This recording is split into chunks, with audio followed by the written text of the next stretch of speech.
of Duty leaving Game Pass.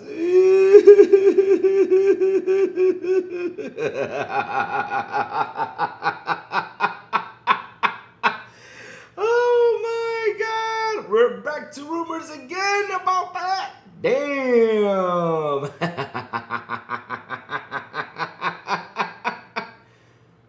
P. Hines talks about Bethesda? Post Bethesda?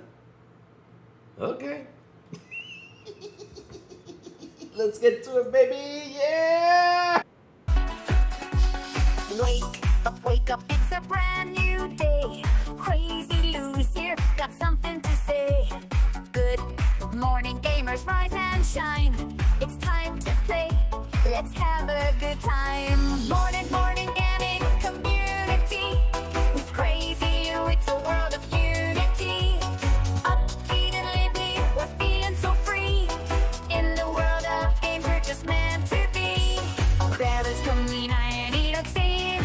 Crazy Lou is ready, it's a gaming scene. Frumies trading people, worders game. All recent gaming, go race and pay top mean.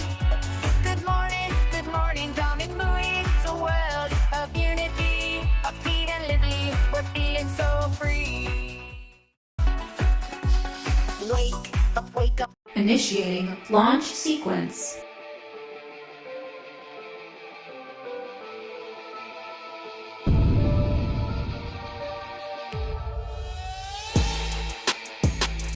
Let's begin.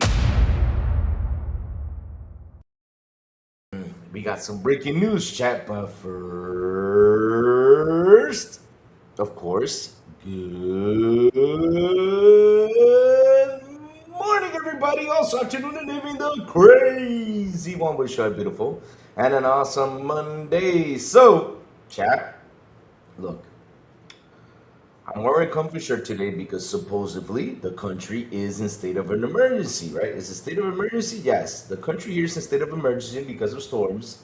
And I asked myself, where the heck is Ice Cube when you mostly need him? Damn. Get it, chat? You know, Triple X, Ice Cube, state of emergency. It was a bad joke, I know. Damn. It was an awful joke, chat. I'm sorry. But yes, chat, how you guys been? What's cooking? What's going on? Everything is well here, you know, because it's pretty shiny out there. But yeah, I mean, I just don't understand how the weather is. And when I go look at the weather in the States, or, you know, what is the American weather? I don't even know what's it called. Weather Channel, yes. When I look at Weather Channel, like everything is like all the country's like full of rain and everything. But here it's so sunny, it's insane. But, Chad, like I said, we have some breaking news and we got a couple things we got to talk about because, man, oh man, Chad, it's like they're desperate. They're looking for that bad Xbox news. I mean, we heard that Fable might be delayed. Okay. I mean, if it's delayed, cool. If it isn't cool, too. I mean, that's the thing, though. If this shit happens, what are we going to do? No, Joe. I mean, what are we going to do if this shit happens? What are we going to do if the game gets delayed? I mean, we're going to have to wait till it comes out. That's about all. But again, what's going on out here? I mean, I'm trying to understand. Like seriously, I'm trying to get the bad news out there for Xbox. Like 343, you know, is probably getting some problems out there. They're gonna probably say, or has been said. I mean, seriously, I just see here now scratching my head like I don't know. Now we have the Call of Duty rumor that it might leave Game Pass. So the rumor from 2020, what was it? 2023, 2024 is back, baby. So chat, let's start crying. Game Pass.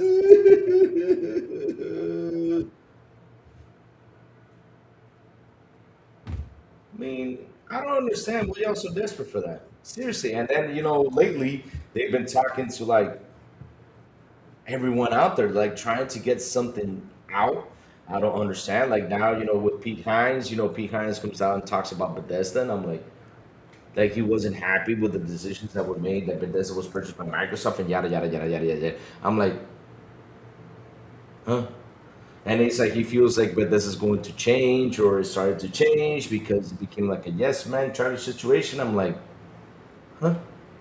So I sit here and I start asking myself, what are y'all looking for? It's like you guys. It's been like since Asha Sharma took over. It's been what? Let me see. Record-breaking 8 weeks that we have not gotten a big bad Xbox news. You all are so desperate. You're trying to like look under the rocks or looking somewhere.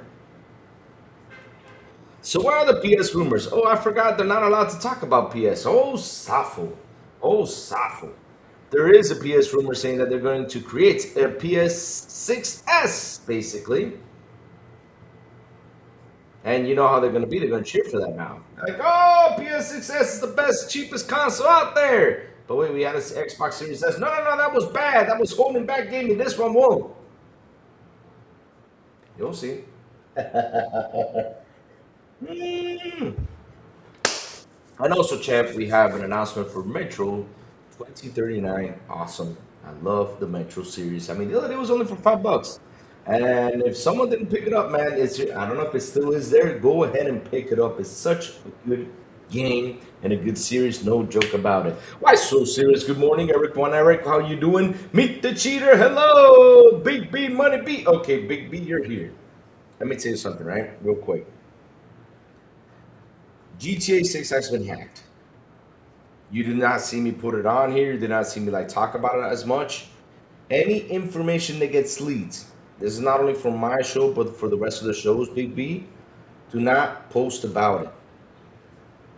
Don't post about it because we can talk about the hack, no problem. But any information about what was leaked or anything, it will be like an automatic ban to me or to any other podcast out there. So watch out for that because Rockstar does not joke around when it comes to banning channels. So that's why I'm telling you this just to let you know. And I thought Joey was here. Just to let you know, we gotta watch out for that, Big B, because I know you're gonna be pretty hyped with what can be leaked or not. But I'm being serious though. I'm not joking. Don't bring up what was leaked or hacked or anything. I mean, you saw it, cool. That's it. We gotta watch out for that, my friend, because Rockstar don't play around with that shit.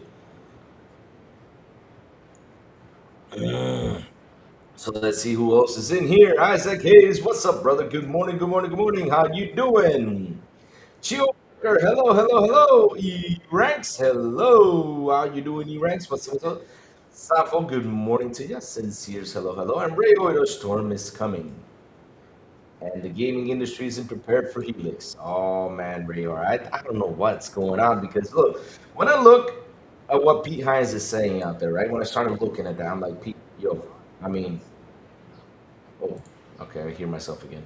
So I was like, yo, Pete, I get what you're saying, but what has changed from your Bethesda to this Bethesda? I mean, I'm sitting here scratching my head. Like, what has changed? Because, when we look at the last gen, the gen before, and the gen before that, I mean, we're seeing them pretty much releasing the same games. Okay, we have an Elder Scrolls, we have Fallout 76, we have this, we have that, we have all this stuff that's going on. They keep on releasing, because that's all they do. They keep on releasing games. I mean, we had Doom 2016, Doom 2020, we have Doom the Dark Ages, we have Wolfenstein hasn't been released in a while, but the last Wolfenstein game, I think it was in 2019 or so, something like that. Yeah, but we're seeing them with the same rhythm when it comes down to games, though.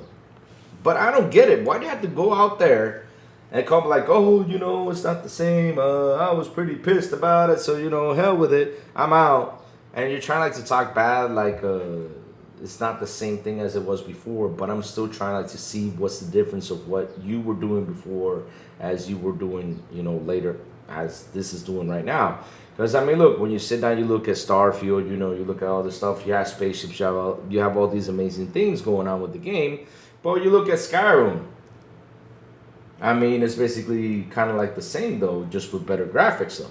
And that's no problem with that. But, the thing is, they got great stories. They deliver on when it comes down to content, all this stuff. Listen, it's all good.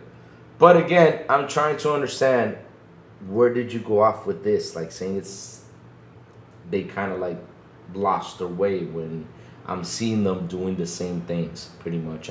When it comes down to gaming. So yeah, let's get into it. Let's read about it. Did PK Fire sounds like it? I don't know. He was pretty pissed off about it.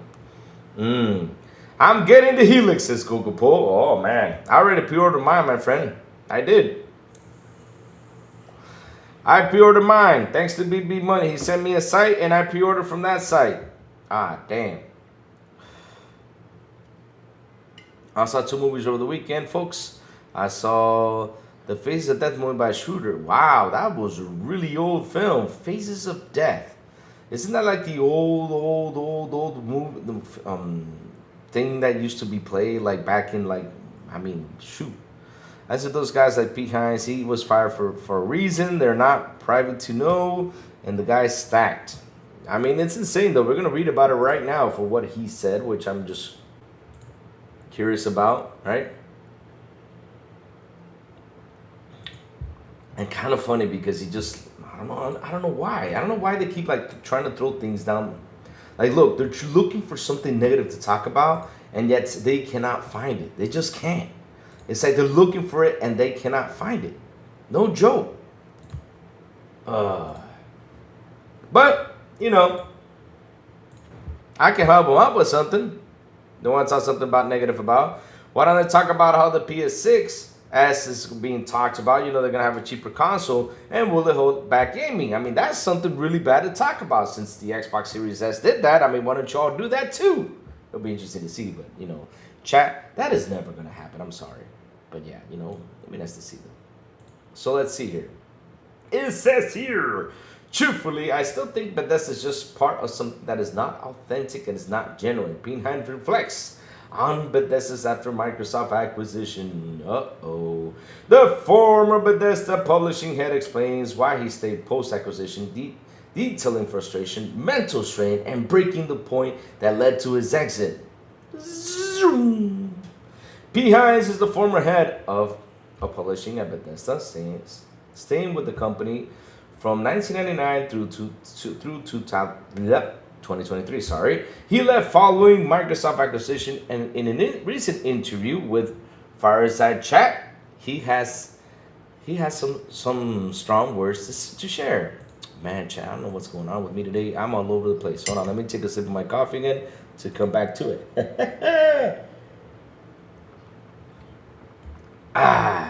Okay, here we go. That said, it's not all negative. Hines also reflects positivity on time at Bethesda, including his long-standing relationship with Todd Howard, who he says remains one of his best friends. However, when the interview turns to the period following the acquisition, the tone noticeably more critical. So let's jump in. Weird, chat. Weird. Some weird stuff going on, huh?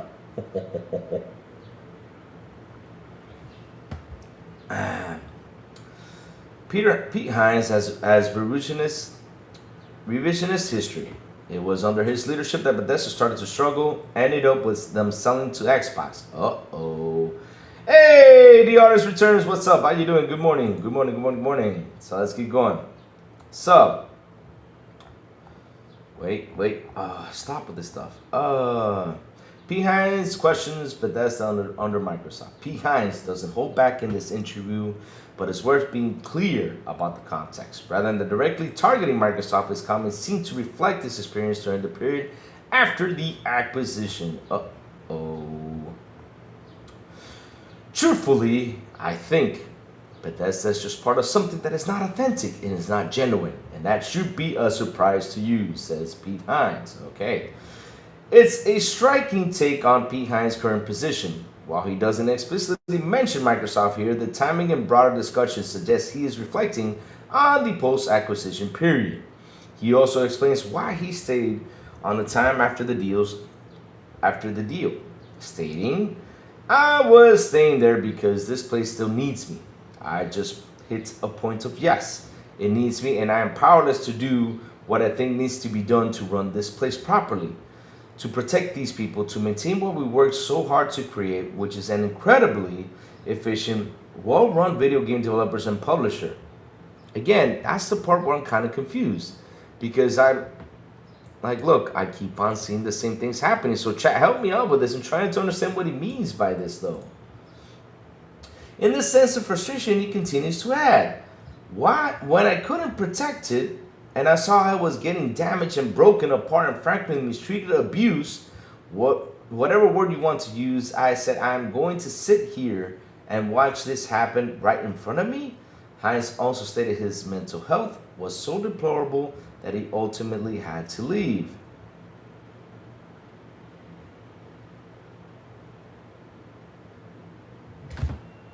I'm trying to understand like what's going on here.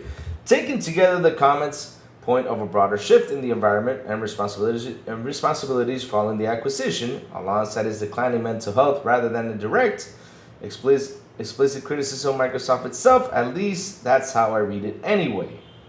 Now, these aren't exactly kind words from Hines overall, but they do reflect on how strongly he feels about Bethesda and changes he believes took place. But that's the part I'm trying to understand though. Like, what were, like, it's not saying nothing in here.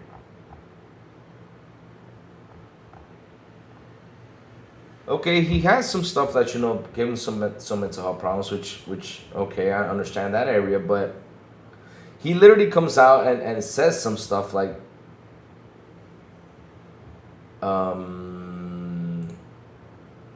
exactly. I mean, I just voted in here. Now, with all the votes I voted in here, some people say 27% yes significantly, but 32% says not really. I mean, I'm trying to understand, like, what does he say, like, what changed or what went on? Probably there's some stuff that, you know, administratively he wasn't happy with, that it's okay. I mean, it happens, right? It happens with, what's it called? With, wait, did I just exit E? Oh. All right, hold on one second. Something's going on. Accidentally, oh. Okay, let me just close this real quick. Okay, we're still live? Okay, perfect. So that's the thing, though. I'm trying to understand what he said here. Like, the article doesn't say anything. It just says that he's mad because of the acquisition. Like, you know, there's some things that made some changes. There's some things that's happening in there that wasn't happy with. They probably, listen, let me tell you something. Any acquisition that happens, no matter what, there's going to be some stuff they're going to take a look at. And if it doesn't work, they're going to change it. Now, I'm trying to understand, but, like, what were these major big changes? Because he doesn't explain it though. He just sits there like angry it all up, explaining what he said. You know, he has some mental health problems. Look, we get that part. You know, it happens to all of us. You know, we stress, we go through all this stuff because of some things, you know, some decisions we're just not happy about when it comes down to leadership, you know, being changed or things being changed under his wing that he just wasn't happy about. But look, let me tell you something. The company got acquired, and I'm sitting here looking at it like, okay, what were the changes being made? Well, you know, Tango got sold off, which is okay. I mean, basically wasn't doing nothing because, what was his name, left the company and formed his own studio. Basically, he said he was going to retire, but he didn't retire. He formed his own studio. Now he's working with someone else, right? But Tango got sold off. I mean, like, what else has changed, though? I'm trying to sit here and think what has changed. Like he said, like, what has been the difference between Bethesda 10 years ago versus Bethesda now? Same thing with id Software 10 years ago versus id Software now. Same thing with ZeniMax in general 10 years ago as it is now. I mean, I'm trying to understand what was the big change. It was basically a problem with exclusivity. Like, you know, he was not happy with, you know, games being exclusive to Xbox. He wanted games to be everywhere. I mean, I'm just trying to understand what happened here. But the article basically didn't say anything either. I mean, let me see something real quick, though. In case I missed out on something, though. Because it just said he wasn't happy, which, okay, we understand it wasn't happy, but it doesn't say anything, though. Bethesda developer says Tower has too many yes men around. Oh, okay. Okay, let's read this right here. I think this is it. Right? Bethesda Tower maybe not getting quality back. All right. Let me see, though. Oh, is this it, though? This article didn't say shit, though. I read this article. Was nothing in there, though. So let's see. Bethesda senior artist. Okay, this was another one that came out April 3rd. So that was basically last week's news. Like, seriously, you're trying to, like, to dig something. Like, looking for something to dig and take a jab at it, though. I mean, I'm not joking, chat. Did I miss something?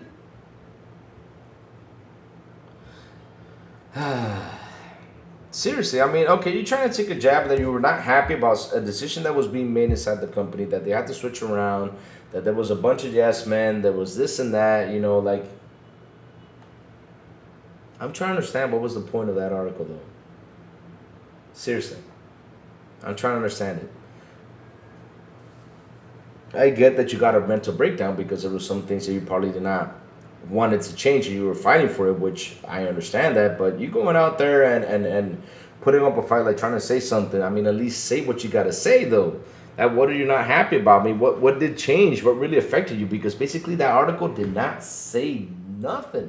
I mean, I'm trying to read this, and it just didn't say anything. Like, what was so negative about it? Just the changes? And when you go down there and you do a poll, though, and the poll is 32% saying not really, because, I mean, I'm trying to understand, though, what has changed, though? The problem with the environment, you're just weren't happy with the environment. I get that. I mean, sometimes it's hard when you have something that you already made, and you know it gets sold or someone else picks it up and it has to do some changes, or you either adapt or you know you do what you did, you go, because I mean it's kind of hard to adapt. But again, I mean, I'm trying to understand, what were you fighting over here, man? I seriously am.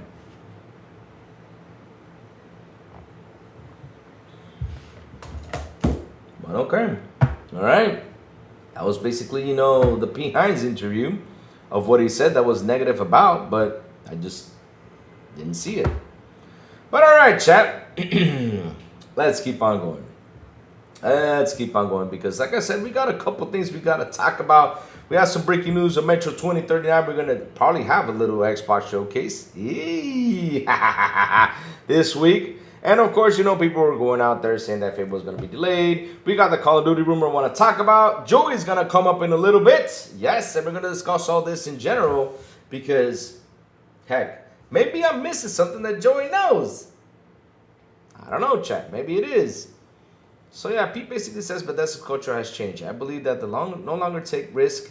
Something to a degree, Microsoft changed of who they are, who they were. But what's the problem with these changes, though? Because look, if you tell me that they made these changes and they're not following up on what they do, because look, they follow up on what they do. What do? They're delivering games. I mean, like I said, I'm looking at Bethesda 20 years ago or 10 years ago, since let's say 2010 till now, let's say 15, 16 years ago till now. What has changed? They kept up with the rhythm when it comes down to games. I mean, these guys are pumping games out, left, right, up, down. They're pumping up games. So if something would have changed, though, they wouldn't have been pumping out games as they used to, which they've been.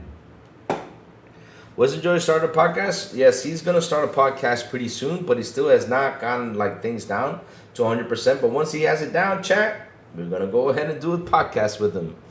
Yes, we will.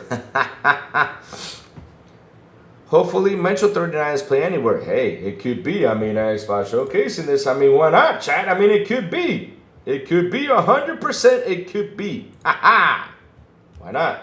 Of course, I'm happy about that, though, because I love the Metro games. Remember, it was only for $5. If you guys did not pick that up, man, you're missing out on a great, great franchise, my friends. No joke. I really love the Metro franchise. It's really good.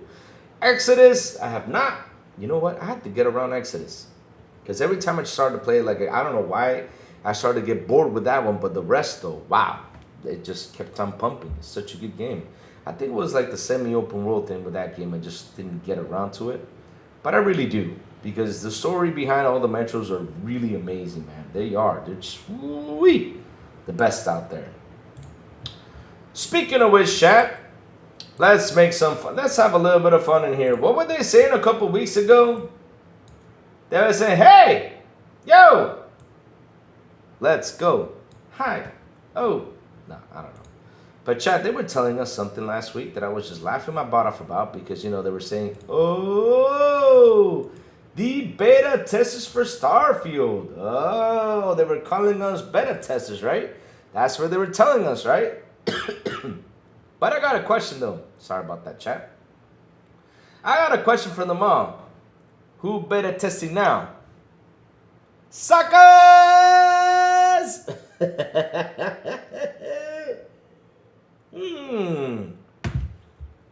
Kind of weird. So who's doing the beta testing now over there?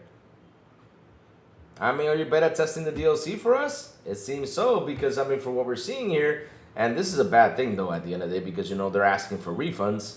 Shit, it's crazy.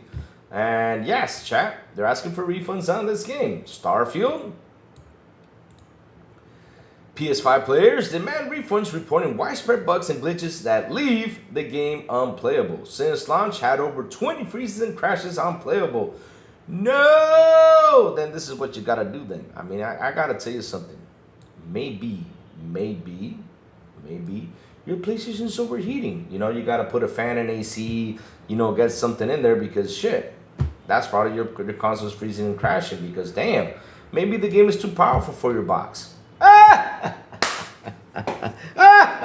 Okay, chat, you know, enough trolling. So, let's read what the problem is here. Hey, what's up, Apex, New York City? What's up, man? Good morning to you, sir. How you doing? Within days of Starfield's much anticipated launch on PS5, fans are complaining of totally unsurprising crashes, freezes, and save issues, with some calling the game unplayable in the current state. No, that cannot be true. No. Hey, this is what happens when you start calling people beta testers. Y'all beta testing this game on the PS5 though. Damn.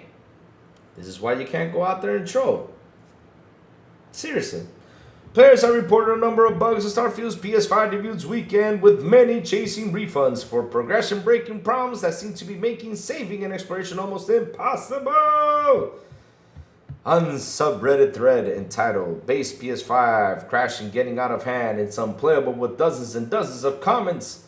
One player reported that they tried all-purpose fixing and save, uninstall, and reinstall for last. Now the game won't even load. This is beyond ridiculous. While another wrote, I can't even land on any planets or try to do anything other than sit at my ship or game will crash. No! Maybe you do not learn how to play the game either. Maybe you don't know how to land the ship though.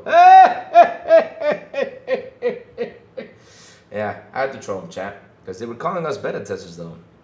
So, it doesn't seem to matter whether players are using a vanilla PS5 or the Pro model. Issues plague both consoles, and it's unclear whether there's a difference in experience between physical disc and digital versions. Some have suggested that disabling autosave, but that doesn't seem to alleviate the problems for everyone. Bobby, why do you come every time I talk about PlayStation stuff?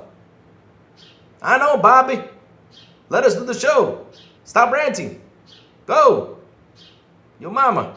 Yeah. He Bobby mad now. As I said, you know what? Go. There he goes. He left.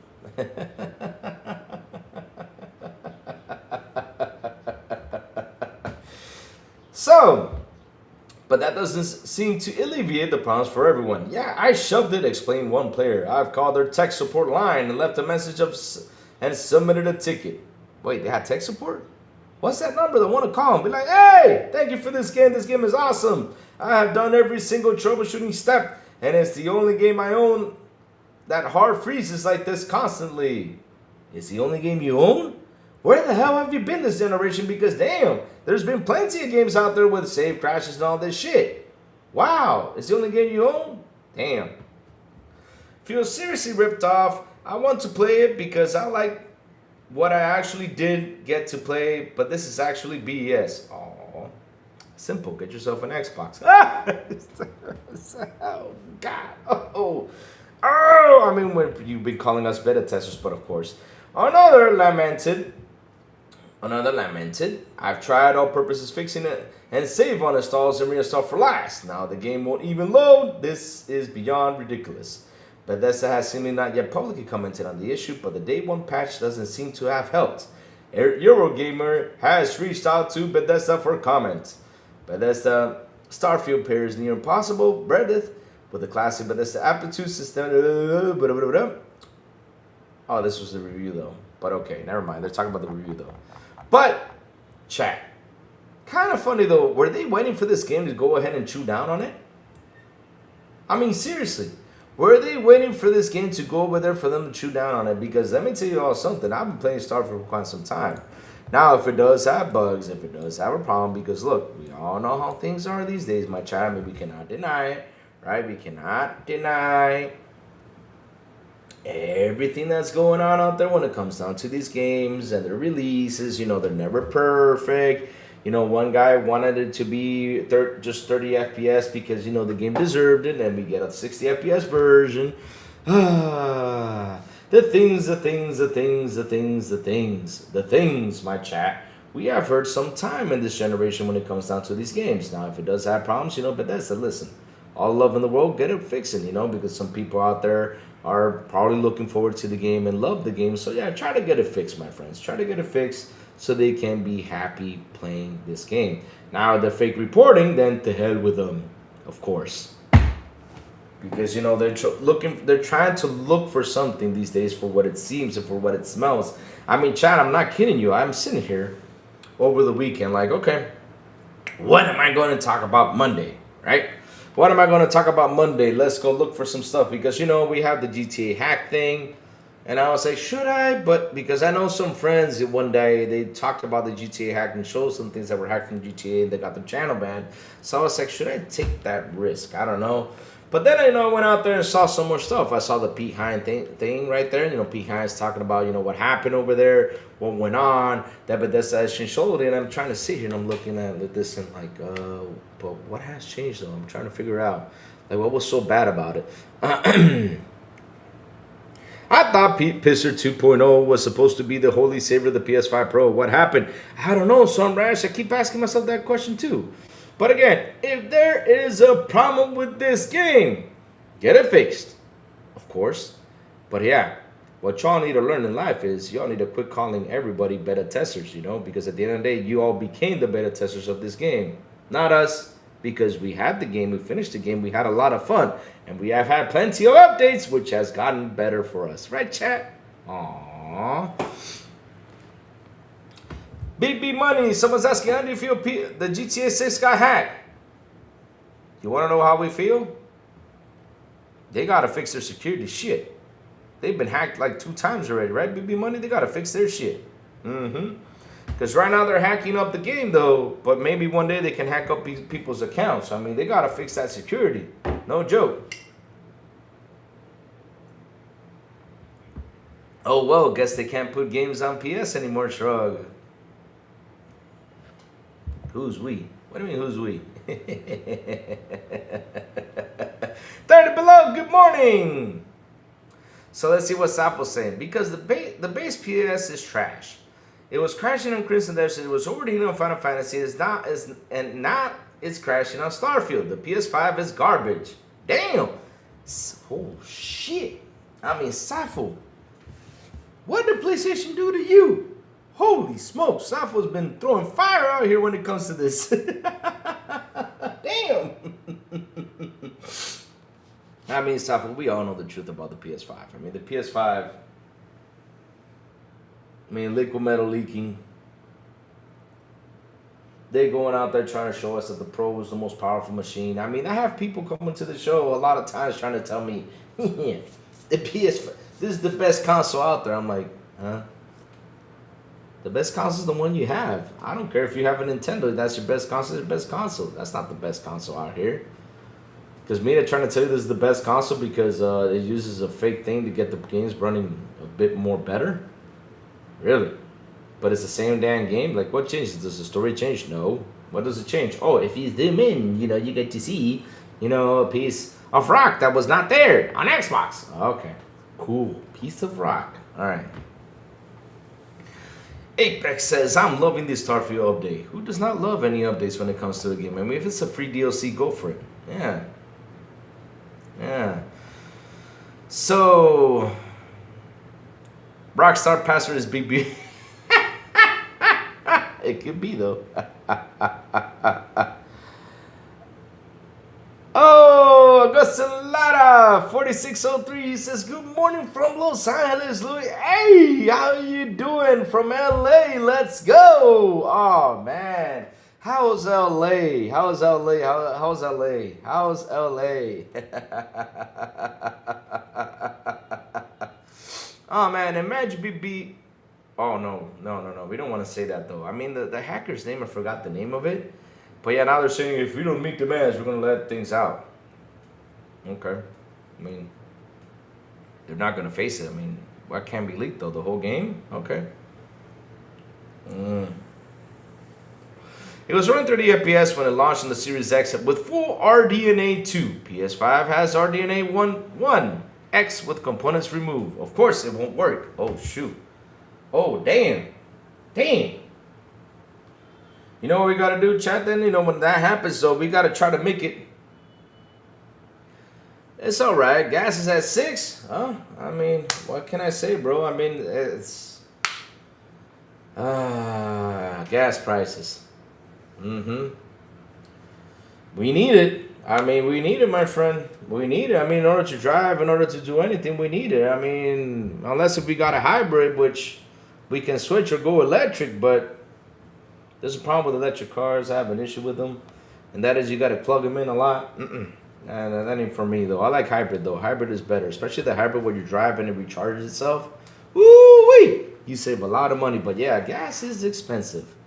So why so serious says the password is I have a girlfriend. Oh God, y'all trying to big me money.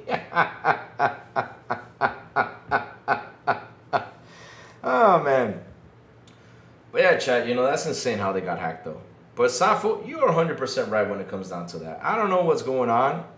I mean, they were probably looking for the W when it came down to Starfield. They were looking for that big ass W, thinking they the game was going to be perfect, and you know, and they were calling us beta testers. But here's the thing, though: stop calling people those names. And I'm glad. And let me tell you something deep inside, though. I'm kind of happy this is happening to you all because you were out there calling us that name. Like, you all beta tested that thing. Now we have it perfect over here. Look how perfect it is over there. Now who looking like idiots? You are. Yeah. Can't relate. I have a Tesla that fell out, says Malcolm Lax. Damn. You know what happened when the first time GTA 6 it got delayed, and I imagine it this time. I don't think it's gonna be delayed, my friend. I don't think it's gonna be delayed. I mean, it was hacked. Like when was it? A couple years ago. They just showed you some images and stuff like that. You know, hey, and it was still in the development process. But what are we gonna see? Like more on the gameplay, more stuff like that. I mean, I'm trying to be honest though. What we're gonna see though about it? Like, what's gonna be the difference over here, over there? You know, I'm trying to get it though. Good morning, Crazy Louie and Bots. What's up, Be Nice? How you doing, bro? How you doing?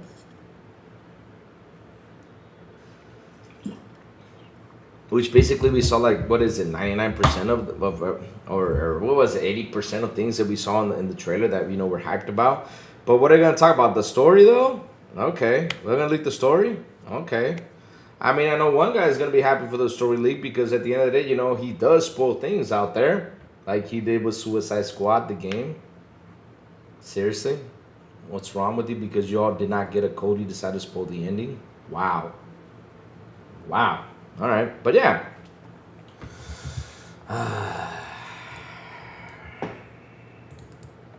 Hold on, chat. I gotta put my tears on right now because we're gonna go into some serious discussion right here, chat. We're gonna get into serious stuff right here, man. There's some serious stuff, chat. Some serious stuff. Some serious stuff we're gonna jump in right now. Hold on, chat. Let me just add my tears right here so I can act like, you know. Hold on. Let me get some. Hold on, chat. Hold on a second, chat. Is this good? Am I looking like I'm crying?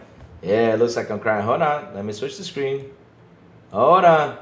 Hold on. This is back again now. Oh, why did they bring this up again now? No, why? Call of Duty Sleeping Game Pass. No, they're looking to do that. No. Out of all things, it's like y'all don't have nothing else to talk about. All right, let's read about it though. Let's go. I mean, why don't they? It's like, are they missing the rate though? I mean, I'm about to find them a golden rig or something. I mean, I don't know though. David Cohn, what's up, man? Hey, Lou, I picked up the Quake 2 bundle 2 days ago, and it's, what was it? $44. Hold on. for $44, actually a good deal. How many games did you get, my friend? Pure Xbox is a trash Xbox channel. Yeah, it is. It is. The tears me don't need more salt. Oh, damn. Bro, don't make me go to the kitchen, man, and get the salt, though. Because, they're probably cooking some food out there, but, don't make me go get that salt. Because I'm about to put some salt in my eyes.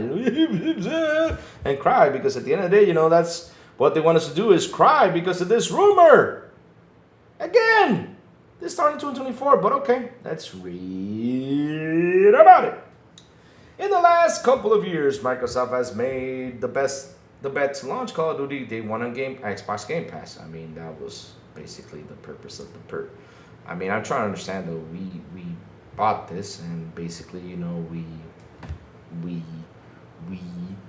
we wanted this to happen because why not? I mean, they bought Activision Blizz, and that was the purpose of it, and yet they were just putting more games into it.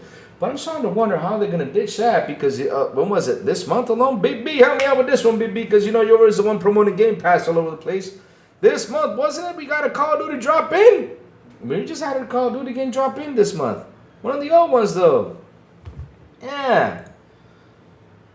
Started selling pointy tears and bottled water. Aw, damn. Nobody gonna buy that shit. We go broke, though.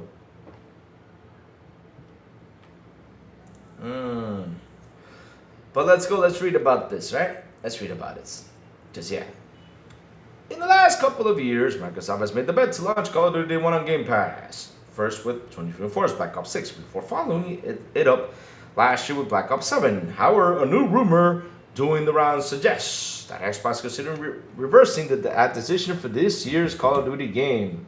As discussed on a recent episode of Xbox 2 podcast, reporter Jess Gordon talks about COD's place on Microsoft's subscription service.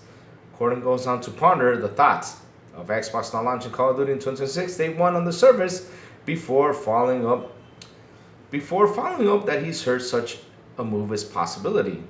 It will be interesting to see if they take Call of Duty out of Xbox Game Pass this year, which is a possibility from what I've heard. I think it reveals some of the cracks in the strategy with Game Pass, possibly. Here's where Gordon talks about this podcast. Okay, I'm not going to jump into that. So it says here, Gordon doesn't elaborate further on the topic, but interesting that he brings up, especially because the question posed by a viewer wasn't directly talking about Call of Duty. So not worth being wary of this information for now. We're definitely classing it as a vague rumor, and it's best not taking this to bank until we hear about it directly from Xbox. Like I always say, wait for the company to say things. You see? Wow. But kind of funny though. Right? This right here, y'all mention it right here, right? Y'all mention it, we gotta wait for Xbox. But when it came to Sony, taking games away from PC though, y'all don't say that we have to wait for confirmation on PlayStation. Kind of funky over here when you read this stuff, right? But alright, so let's go. Black Ops 7 seemingly performed pretty poorly in comparison to the year's Call of Duty game, which we all understand why. I mean, shit. With Activision statistically confirming that we will no longer see back-to-back Modern Warfare or Black Ops games. This could go some way to explaining this move by Microsoft if it turns out to be true. We're not talking about back-to-back games this year, yet it's all but confirmed that Call of Duty will be a new Modern Warfare game of some sorts. It will be interesting to see how and Modern Warfare 4 performs, whether it launches Day 1 on Game Pass or not. So, there's rumors swirling around. It's been a while with this, right? Like, it could happen, it could not, because look, let me tell you something. He could be right, chat. I mean, I gotta say this, he could be right, because, you could hear stuff out there. You can talk to people out there. And, and they go in and tell you, hey, listen, look, I heard a rumor that they're looking at this, or I heard something that they're looking at this, and maybe, they'll probably be pulling it out from it, maybe not, because he was being honest about what he said, though. It's just a rumor talk. And this rumor came out in 2024, this rumor came out in 2025, and, as always, this rumor spins around, right? It's always spinning around. At the end of the day, we see the game comes out in Game Pass. Cool. And what do? We go ahead or purchase, the $30 thing or the $40 thing. But, in all honesty, though, this Call of Duty was not like, well, the best Call of Duty out there. It was just not. I mean, look, like I gave my thoughts about the campaign. You know, if this was like a horror version of Call of Duty, cool. But basically, we're playing Batman Arkham. What is it? Arkham Asylum, Arkham City. I don't know, because you know you got the top fear toxin in. Then you see the giant bad guy, and you see these good guys going around doing things. But yeah. But look, listen. Take this as a grain of salt. Seriously. Because I gotta tell you all something. Something I heard also that they were mentioning about is that Game Pass is getting some tiers, or getting some super tiers to be looked at. And there is a super mega tier out there that says, okay, we're gonna keep calling it on Game Pass, but this is how much it's going to be. What are we gonna, leave all the tiers behind that people can sub in. Like for example, get day one games except for Call of Duty, or except for the Fortnite thing, except for this. I mean, cool. If there's some super tiers out there that people want to sign up to, that's fantastic though. Because right now, like what's been going on is they're looking at Game Pass and trying to figure out ways either to make it more cheaper, or to either do something different about it. Because look, seriously, when it did the price hike, a lot of people got mad. Of course, we do not like price hikes. It's common. We hate it. Just like the console price tags, just like everything. I mean, we have 5-year-old tech over here. Being increasingly expensive is insane, right? It's like buying an iPhone 11 that back in the day cost you $1,000, and buying it again to today, and now it costs $1,100. Like, what the hell happened? $1,300. Like, shit. That sucks. But, right? For what I'm hearing, what I've been seeing out there, they've been looking at tiers, they're looking at to experiment out there to find a way to reduce the price on Game Pass, which is fantastic. Now, if they do a tier that that removes Call of Duty but has the first party games they won, third party games they won, they do something about it. I mean, that'd be fantastic for people who can say, okay, let me pay $25 for this, or let me pay $20 for this. Because if you're not a big Call of Duty fan, it's okay. Now, if you want to pay for Call of Duty and everything, for what's going on out here, then go pay for it, There's no problem with that either. I mean, I don't understand why they're trying to spin this, like, right now at this moment. That's the thing, though. I'm still trying to understand, though, what's going on. And like I said, though, you could probably hear from someone mentioning it. Now, if it can happen or not, we will know and find out along the way. So it says, yes, the price hike in Japan for the OG Xbox already have affected. I wonder what is going to be affected here. Pickles, the good thing is about this machine is that it's only 1 year old. There's a difference though. We're talking about the Xbox Series X. We're talking about, Xbox Series S, the PlayStation 5, PlayStation 5 Pro, which is pretty much old tech and shit. I don't think the Rock Island is actually a year old. It's actually months old, right? I think it's months old. It's not even a year, right? When that thing released. No, it's not. I think has it been a year, chat?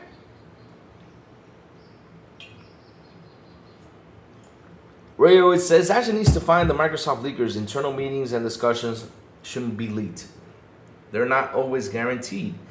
But here's the thing, though, Rayo. I mean, when you listen to stuff like this, you have to enjoy it, right? Because at the end of the day, look, it's part of the gossip. We hear a lot of rumors swirling around things, and we hear it until we don't. But the funny thing is, we're tired of some negative rumors out there, and we're tired of all this bullshit, that's been spread all this time about, my mess and bad stuff going on, right? But, October hasn't even been a year, so it's still a new machine, though. So, yeah, I mean, if it was like a 5-year-old machine, I would have been like, hell no, this sucks. But the thing is, with these rumors, though, we got to take it as a grain of salt, like always. And it's always like, a good subject to bring around. Like, okay, how do we feel about Call of Duty leaving Game Pass or not? If it does leave it, how would we feel? And I've heard a lot of comments out there, read a lot of stuff like saying, then what was this acquisition for? Because it was basically about to put the games on Game Pass. I mean, that's something that doesn't make people understand, right? And then we hear that in that same, what's it called, show that Jez did, he also mentioned that, there's going to be like some super tiers, some tiers out there with Game Pass that's going on. So maybe they're going to remove it from Game Pass Ultimate and have another super tier, call it the Ultimate. I don't know what the heck they call it though. I mean, that can happen too. Because like I said though, for what we know as of right now, There has been leaks that they're looking at tiers. There has been leaks that that people have mentioned that Asher's looking at Game Pass and trying to find a way to lower the prices. And like I mentioned earlier before, it's been what, almost a month, almost like 2 months since she's taken the ring out here. And to be honest, so she has done a lot of work that was probably delayed or probably not hasn't been done. But I'm just happy that she's actually kicking butt with this. I'm actually happy that she's doing some things and bringing up a lot of stuff that that people are actually enjoying, like the whole refresh with the what's it called? With the achievements. That's fantastic. I like the idea that she brought up with the whole quick resume thing, which is awesome that they've been asking for that for years and actually is being done. I've also read out there that they're going to be more lenient when it comes down to the supposedly 30% that was out there that people kept on mentioning. If it's true or not true, I mean, I don't understand, but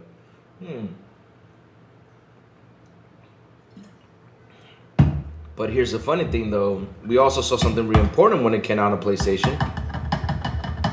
I mean, the entertainment business over there on Sony is at 60%, and PlayStation is a big chunk of it. It is. We saw that too, but yet they don't talk about that either. But okay, no problem. I understand. We gotta leave PlayStation alone because we don't want to mention it. Haha.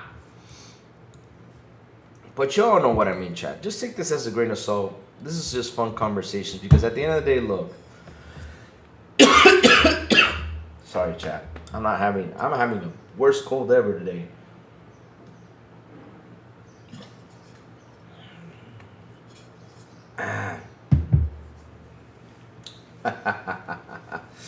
Well, the Broke Boy will catch up to that too, because we're gonna go up to the news that's been going out there on Twitter. We're gonna catch that right now.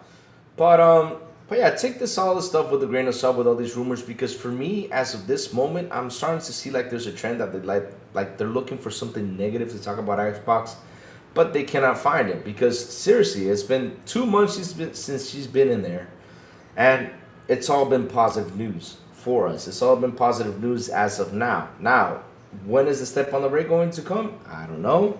But as of now, though, she's been doing pretty well, pretty fantastic. I mean, we had a partner preview the other day. We have had a couple things. Now we're having a showcase again this week, a small showcase, which they're talking about Metro game. Oh my God, which I'm going to bring up right now. And yes, of course, I'm going to read through the whole chat. I mentioned Fable Twitter. Feed denied this delayed rumors. Yes, they came out and said, yep, it's coming out for this year. But remember one thing, bro, boy, they said it. And take everything as a grain of salt because we still do not have a date on the game. And look, it can happen. It can be delayed. There's no problem with the game being delayed. Again, it can happen. Because if they delay it, they're fixing something. I'd rather them delay the game and fix it than giving us a crappy thing. That's the truth. Like Redfall, like Forza Motorsport. You all know what I mean, right?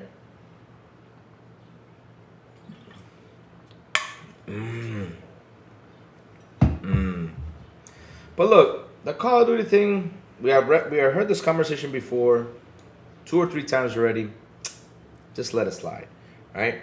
Now that one we have to wait for the company to confirm though. Now delays though,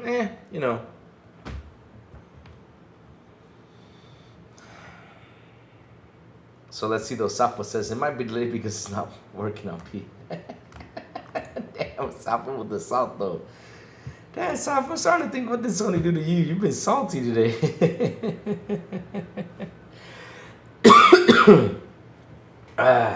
Dude just looked really bad in a recent interview. I saw him. And he needs AA. Really? Damn. I don't know. I haven't seen him though. In a while though. Pelum going, I've been crying tonight. Fable's due delayed though. Really? Why would he cry though? Look, if Pelum BB Money, listen.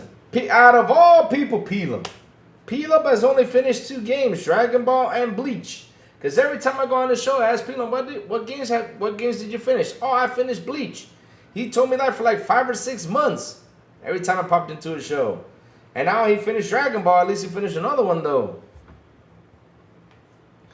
Gogo Pole said they should have never released Starfield on PS5. Not worth the time. Well, There's some things, Google Poll, we just don't understand. But with the game, the way the industry is right now, I don't even know what's better. It's keeping it exclusive or sending it out elsewhere to collect some cash. Because the way the things are right now, it's scary. So yeah, Fable came out and said, we're coming out in 2026. Good. I'm glad they shut that shit down because, you know, of course, like I said. I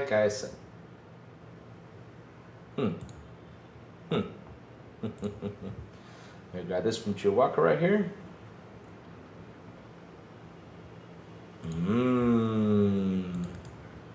Let's talk about this right here. Like I said, though, as of right now, things are still in schedule. Things are doing fine, right? When it comes down to Fable, things are still doing well. Now, by the time it gets around, if they do not release it this year, the delay is because they had to fix something. But as of now, it's still on schedule, my friends. It still is. It still is. But that rumor came out from the same person that basically said, you know, that the Fable studio was having troubles, though, didn't it? Was that the person who said it, though? Bro, boy, was that the same person who said that? I mean, you got your receipts, my friend. I don't see the PC handhelds going up in price as they consider did, except for the Steam Deck, because this is that is hard to find. Well, let me tell you something, David Cohen. Your little device went up to $3,000 yesterday. The Lenovo Legion Go, the 2 terabyte version, went up to $3,000. Nobody's gonna spend $3,000 on that shit. I'm sorry. That's way too damn expensive. If that is true, though. Whew. Shit. We just gotta find the news, though. Oh, you know, that they said about, what's it called? That they were talking about that Fable was having issues inside their studios and yada, yada, yada.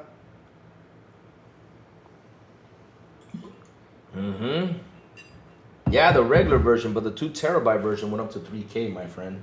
3K. Man, really gotta go to the doctor. I don't know why these allergies are killing me. Gotta go away from these allergies, my chance. Sorry, I've been coughing, my friends. Sorry so much, but it's been crazy today. Like, I woke up this morning, and to be honest, my body feels good, but I'm just fully with allergies, though. Just full with allergies, my friends.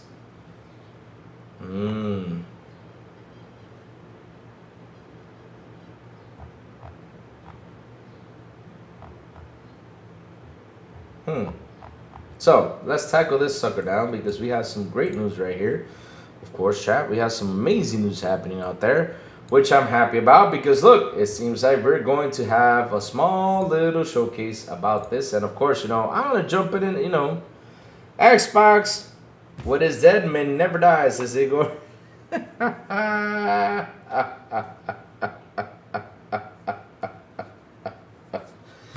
How many times are they going to kill Xbox, chat? No joke. I mean, Xbox has been killed this generation like 1,000, 2,000 times. No joke. It's been killed like 2,000, 3,000 times. Or 3 billion times because, I mean, shit. This generation alone, they've been trying to kill it. And last shit. Holy shit.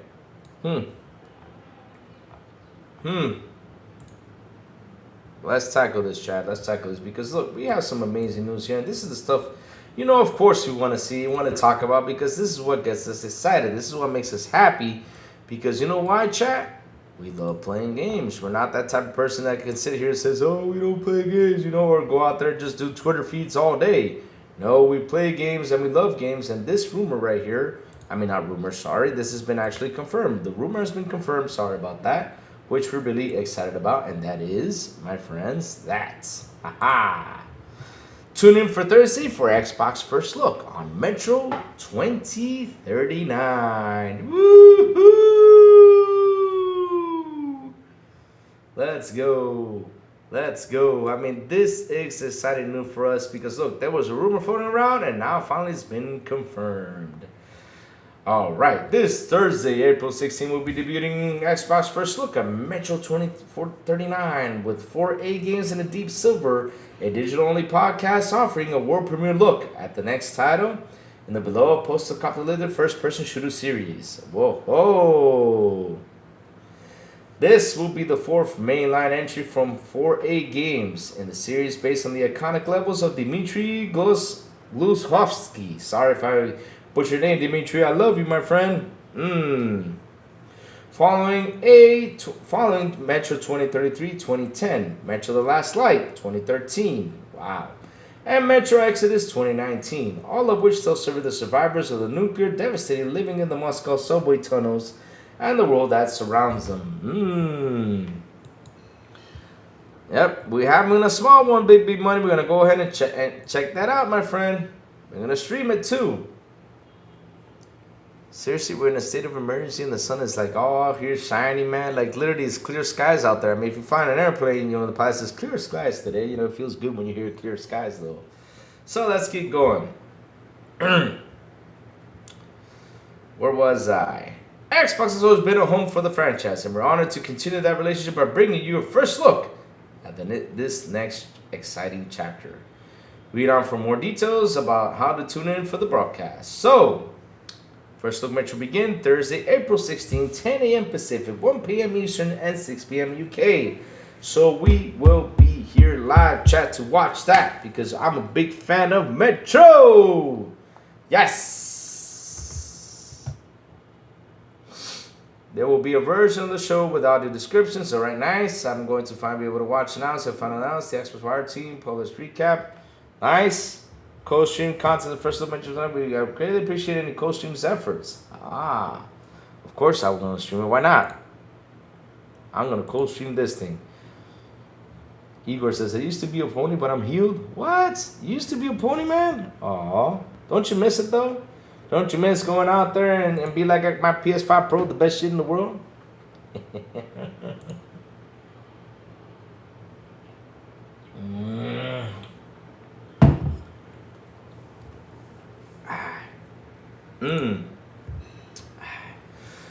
But yeah, chat, we have this showcase on Metro. If you guys have never played Metro, again, it's only for $5. I think it's still out there in the store for $5. Go ahead and pick it up. No joke. I saw it at that price, but I didn't buy it because I already own all of them. I already own the first Metro, the second Metro, and Metro Exodus. So this one, cannot wait for it. It's got to be fun, though. It's got to be fun. It's got to be a good one, my friends. I'm waiting for Metro. Especially since it competes against Stalker pretty much. It does, no joke. I mean, it's pretty much the same world, you know, pretty much around the nuclear or Chernobyl things. Oh, man, it's amazing. It's amazing. Really good game, though. And ponies thought they were going to have a state of play. Oh! Remember, Pickles, they think this is a state of play, though. They think so. Because everything that Xbox does for them is a state of play now.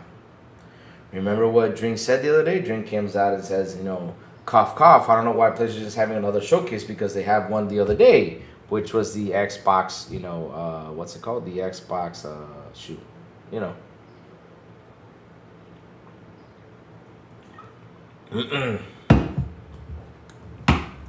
Oh, the developer direct, right? You know, when the Xbox had the developer direct, you know, Christopher Drink said that PlayStation already had a show, which was the Xbox developer direct, though. That's what he said, though. No joke. He said it out there on a tweet. But yeah. Did you see the terrible live stream reinforced it about Pisser? What did he say now? Hey, said Lord, good morning to you, brother. How you doing, man? How you doing? Do you think it's coming this year? I think they are so scared of GTA 6. Who's scared about GTA 6 though?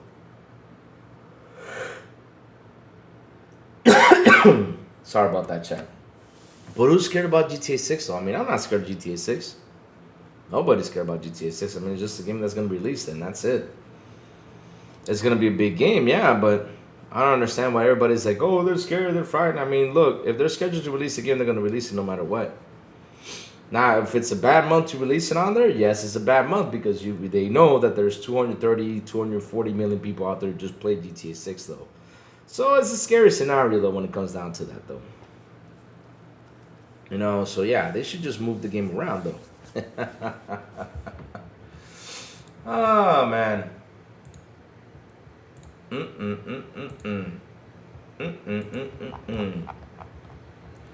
I know, chat, I'm looking for some news. Rockstar Game Hackers say they will publish stolen data online. But what are their demands, though? What are they asking for?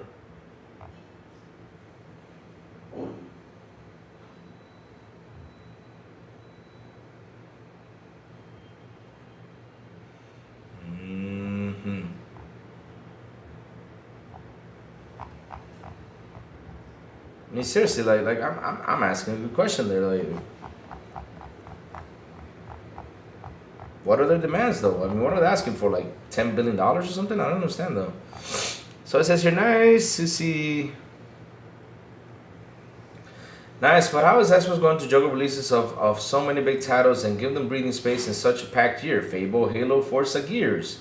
All this with the large GTA 6 radiation zone. Fable developer confirms delay rumors is false. So John Clark says, Xbox has no games. Xbox has too many games. Xbox too parasocial. Xbox isn't parasocial enough. Just Whiplash Groove in it. So the other guy, Gaz, says, Xbox isn't parasocial enough. No one has ever said this. I mean, I gotta be honest with you. Xbox has been sharp these days. And every time they go out there trying to misspread some weird info, I mean, they're out there shutting down things, though, right? Because like I said, though, someone said it could be delayed, okay, but then the Fable comes out and says, okay, look, we're coming out this year. Cool. So basically shuts them down, which is a good thing, though, because if there's going to be a delay, we have to wait till for the guys over there from Fable say. And if they do delay, they will of course explain and say, okay, we got to fix some things in the game. We got to make the game better for you guys, or say whatever. But they have to say it themselves. We cannot have anyone out there, trying to throw rumors that are not actually true, though. Xbox can delay Fable. I need GTA 6. What? Man, for me, they can delay GTA 6. I want Fable first. Xbox has been so sharp that Dreamcast guy hasn't made an Xbox is dead video. I mean, why not? Look. I bet you he did one, though. No joke. I mean, there's got to be an Xbox is dead video out there right now because, and of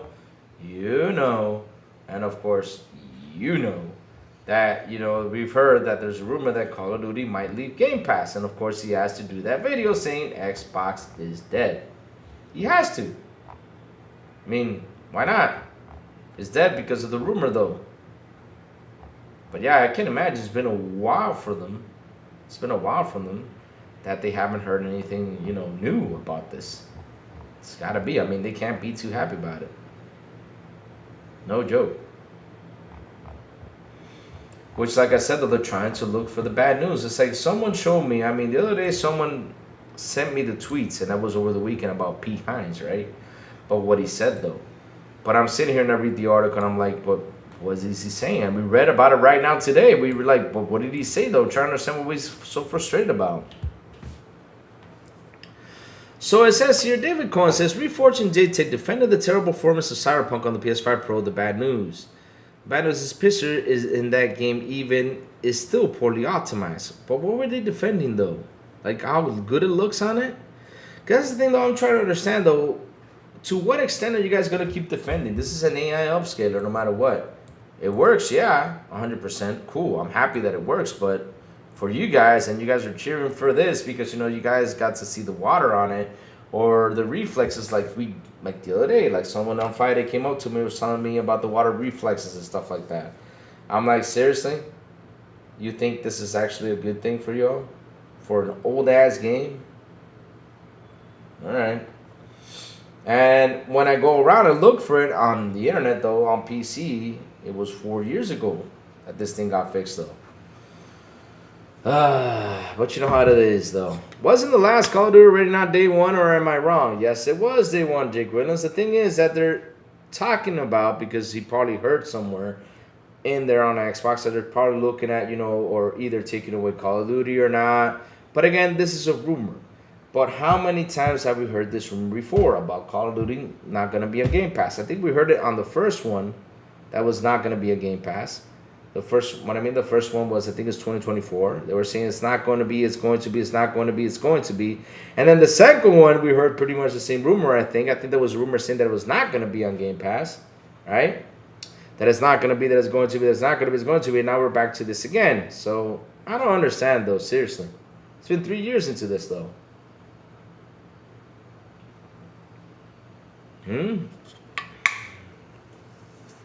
Pickles, you need to understand something. Pickles, look, let me explain to you something, right? Let me explain to you something. When it's like this.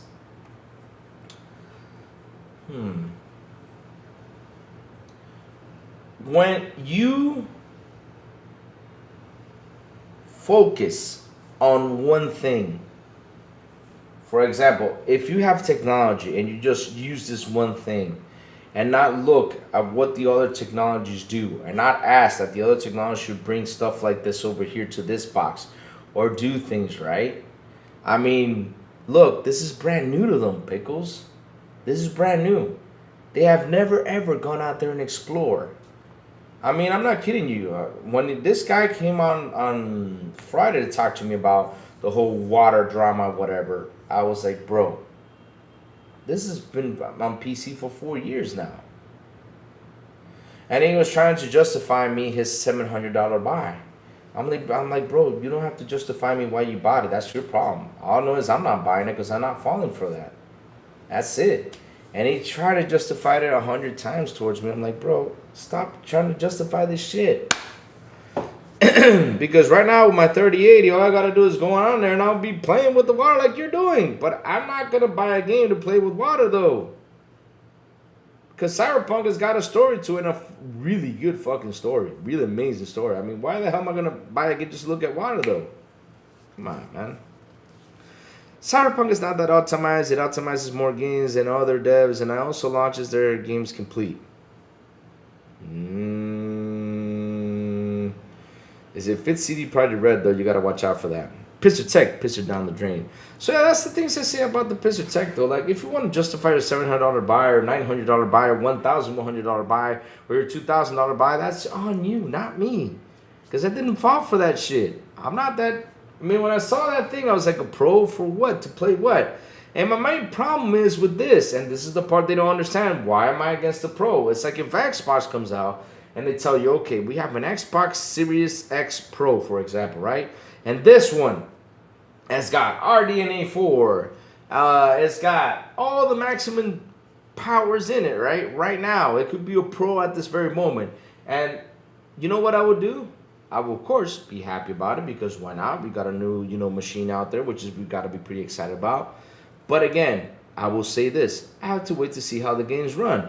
Now, if I start seeing the games running on it and I see that the games are running way better than on the Series X and doing all this stuff, I will say, okay, then I justify my purchase, right? And I will, of course, wait for a new game to come out when I see the new game come out, right?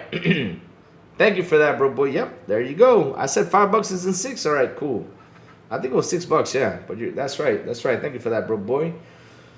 But yeah, I saw that I will have to wait for a new game to come out. If I see that new game is running really good, then I'll say I'll purchase it. Now, if I'm gonna get this box to be playing the same way I'm playing on my Series X on my PS5, then why? I can't justify it. I just can't. I had to wait 3 or 4 years till they perfected it? Hell no. I mean, we're 5 years in, 6 years in this generation pretty much, and what has perfected? I mean, look at Grism Desert. It came out, my God. We still not have the perfected game out there though. No joke. We have good graphics, we have great stuff, but we still do not have that perfect game out there. That's the truth though. That's why I did not want to pick up the console. Because for what? To play 2K games? It's upscaling 4K. I'm playing that already here. I don't need that. Let's see if the Pizza Tech can fix Mind's Eye or Concord. Oh, God. Mind's Eye. Oh, Lord. Lamont Davis, what's up, man? Good morning. How you doing, Lamont? What's cooking, my friend? What's cooking? How you doing? How you doing? What's cooking, Lamont? What's up? We're just talking things. And Joey's in the building. Yay! We got Joey in here. All right. Yes. Joey came just in time. Let me get you on the scene. Hey, Joey. Good morning, my brother. How you doing? It's been a while since I. Good morning. How you doing, my friend? Yes, we can. I'm okay. okay. I was a little busy this morning, but it's all good. It's all good. Yeah, you're finally here. Good, good, good. We were talking about Pisser Tech again, like always. What is there to talk about, Pisser Tech? Oh, last week someone came in here trying to justify me that the water physics and and how good it looks and everything, and I was like, "You're Do playing you play Cyberpunk for with water?" water? Exactly. I'm trying. I don't get it, but yeah, they're trying to justify me their $700, you know, box, but it's okay. Where, which apparently some, you know what? It doesn't matter. It should look like that. I mean, it's a $900 console. You better be looking like that, you piece of shit. But he was telling me that he did not spend the 900. He spent 700. But I said, if you buy the Well, standard, the good for CD, him. Good for exactly. I'm him. trying to understand why. You're still supposed to look like that. You're the $750 to $900 console. You Yeah. better look like that. I mean, shit. It better have some see-through in it too. Damn. I'm telling you, man. Like it's right now it's the world's most powerful console. So it should look like that. Period. Damn. 3 years in and still isn't looking good. Oh, but all right. But Joey, what's new, Joey? I mean, what's going on out there? We saw a P. Hines interview, which I read and just didn't say nothing. Did you understand what P. Hines was saying though? P. Hines. It sounds to me, which I haven't read the. Can you hear me? Yeah, we can hear you. Yeah, yeah. Okay. Because for some reason the microphone icon is not moving. Doesn't matter. It sounds to me, Yeah. even though I haven't read the article, but I'm just going based by what people are saying, Mm-hmm. is that he wanted the Microsoft money, but he didn't want anything to do with Microsoft. Yeah, that's what basically it sounds like because he says that he was there, and there was changes being made that he wasn't happy about. Of course, there's gonna be fucking changes. First of all, ZeniMax wasn't doing well. We know this. We Mm. know this. They were looking for a Mm. buyout. They called Microsoft, Phil, personally, to be honest. Mm-hmm. Phil, let me see what I can do for you. And you're expecting a big company to absorb another company without looking at your books and without looking at your administration and how your day-to-day operations looks Mm-hmm. like and how your Mm-hmm. logistics looks like, how your fucking development cost or your anything. Like you're expecting that big company just to buy you and you're like, hey, hunky dory, do whatever you want, just exactly how you did it before. What are Exactly. you, stupid? Redundancies are going to be cut out and they're going to be policies and way of do things that are going to be totally different. Of course, that happens. I'm not gonna. It's like me buying a new house and I'm not gonna do no renovations of the house. Like no, a secondhand house. My bad. It's like me buying a secondhand house and I'm not gonna do nothing to it. I'm just gonna leave it exactly like it is. I'm not gonna change whatever was broken. I'm not gonna change the plumbing. I'm not gonna fix the bathrooms. I'm not gonna change the whole thing in the kitchen. I'm just gonna leave it exactly like that because the old owner liked the house how it was. But me, the new owner, I can't change it because the old owner will get angry about it. Get the fuck out of here with that nonsense. That's what basically the interview was about because we read the interview, we were trying to look for something, and I even asked the chat this: what is so different between last gen's Bethesda or Bethesda 20 years ago, Cinemax in general 10 years ago, to or 15 years ago to now? I mean, what has been the difference? Because I see them pumping out games, seeing them pumping out pretty much the same things like they do every year. Updates on Fallout, updates on Elder Scrolls Online. What's been the difference though? I'll tell you the difference. What? Now there's a boss that's telling you to try to do something, and if you don't, you're fired. Not like Ah. before that a boss is like, yeah, try to do it, and let's see what happens. Oh, But there's no consequence. That's the difference. that's the difference. That's Yeah. the difference right now with when you get purchased by Microsoft. Let's keep it real. Of course. That's And now you have a boss. Before you were all by yourself. Well, you were under ZeniMax, and your boss was a nice guy, and you can stay on your job for 20, 25 years, 22 years with doing all the mistakes you did, Mm-hmm. and nothing, and everything is cool. Nothing is bad is happening. But now you got a new boss that's like, dude, listen, we paid $7 billion for you, or four, Mm-hmm. whatever it was. Yeah. I like the way you do things, but we think we can streamline it more. And if you don't like those decisions or you don't like the moves that we're doing, go well, tough luck, or you either adapt or move on. And Pete Exactly. I mean, Hines, that's what I said though. that's what it seems like. That's what I see. I'm not saying, Yeah. but it seems like since the beginning, Pete Hines was like against everything because even in the court cases, he was talking shit, mad shit. I Mm-hmm. remember, we were like, I remember we were like seven or we were more than 10 to be honest, in a live call. That we didn't even know how we got into that live call of the hearing, and Pete Hines was on that like on the stand like testifying or whatever, and we were listening to it live. And I remember on the Discord, people were chatting at the same time. And the amount of this piece of shit that I read, like, what the fuck? He was like going against everything. So I don't know, man. I don't know what really happened internally, what he really didn't like. Or let's take everything he said that is true. I like, Basically, he just was mad about the changes and he just was not happy. He had a mental breakdown about the changes being made, and he decided to leave right before Starfield. But what? again, the article, It was too quick. It was too quick. The changes were too quick. I don't know. It Wha- took him wha- like wha- it took him like a year for them to be absorbed, right? It was like a year later it was absorbed, right? Or your powers didn't mean anything when you got absorbed. Maybe it was that. Yeah, because it Maybe was. you That's basically what he because said, though. Nothing else. it seems like he was like his role in the company was like, yeah, you're there. What is your role, by the way? What was his role? I don't know. He was head of marketing something, if I'm not I don't know what his role is. What is his role? Hold on, I'm looking for it right now. Googling that sucker up because Google doesn't. P Because it has. seems that his role was something, but he had more power than that. And once he got absorbed by Microsoft, he still had the same role. However, the powers he had were like, what are you doing? You're not. This is not your job. He And the job was that you have is vice not. president of global marketing communications as well, the head of publishing in Bethesda. Okay, so he was pretty Okay, he much. was the head of publishing. Guess what? Xbox has a publishing line, so his role right there is cut out of the way. He was basically there marketing, and we know Microsoft and marketing sucks. So maybe he was pissed on that too. I mean, with that on And that he area, I apparently, would understand though. I do know this for a fact that once they bought Bethesda, 95% of Xbox's attention was on Starfield. Because they were trying to make because they delayed it for a year. They were helping Bethesda for the entirety of that game development, and it was the least buggy, if not the buggiest, Bethesda game ever launched because the amount of QA and testers and people helping engineering, helping Bethesda to launch that game, basically abandoned everything else. That's why Redfall actually happened.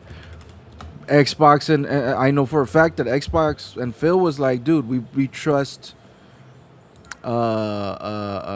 Arcane, Austin, and let them do whatever they wanted. And while internally, Arcane Austin was like, dude, we don't want to make this game. Please cut us off. And then you had Pete Hines pushing a date, and because remember that Pete Hines was the one pushing Redfall hard and hard and hard and hard. And apparently, internally, if we read this before, Hold on a the second. Arcane Austin wanted to cut that game, but somebody was pushing it. No, you're not pushing it. And I know it wasn't fucking Xbox because Xbox wasn't even looking at that game. They were more concentrated on Redfall, on Starfield. But nobody said anything to them, so it was a mess. And that's an L Xbox should take. Who took that L? Xbox, Phil, not Pete Hines. Even though Pete Hines should have taken that L. But whatever. So right now, whatever Pete Hines says is irrelevant. I don't care. I don't really care what he says right now. Because again, he basically, but Joey, he said nothing. He didn't say anything that was like irrelevant. I mean, we were reading this article, like trying to see because this article was sent to me. It's like someone told me that you should talk about this on Monday. It was a PlayStation fan. I was like, okay, that'd be good. I didn't even read it over the weekend. I said I'll just read it when I'm live, though, see what he says though. But out there, they're like they're always trying to look for that bad Xbox. Once I go in, I read the article, and it's like it's gonna be damaged. It's gonna be different. I'm sitting here like, what are you saying though, bro?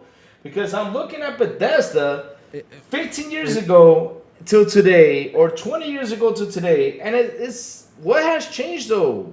It changed that you have a boss. Oh, okay. That's the thing though.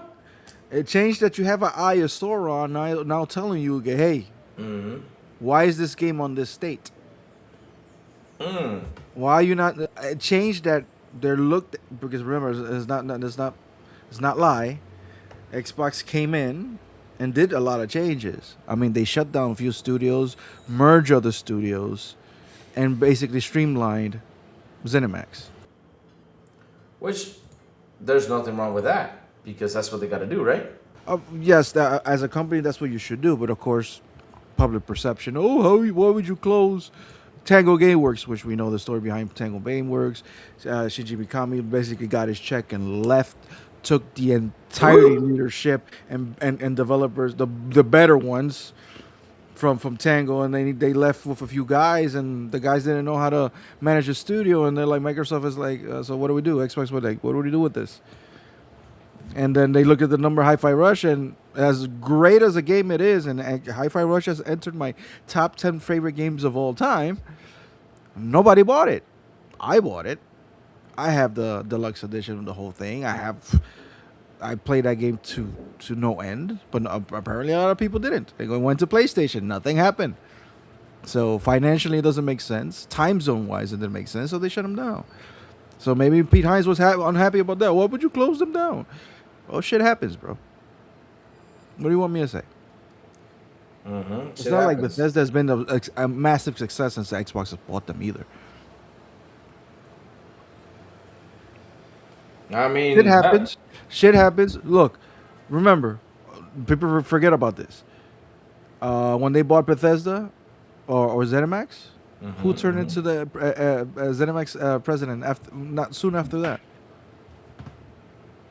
Who turned into Matt Booty. Matt Booty, yeah. So I bet he didn't like that either. I bet he was like, "Yo, hold on. I've been in this company for what 30 years or something, and now Matt Booty is the head of ZeniMax." And that moment of tiny, he turned to the head of ZeniMax for a while. Maybe he didn't like that either.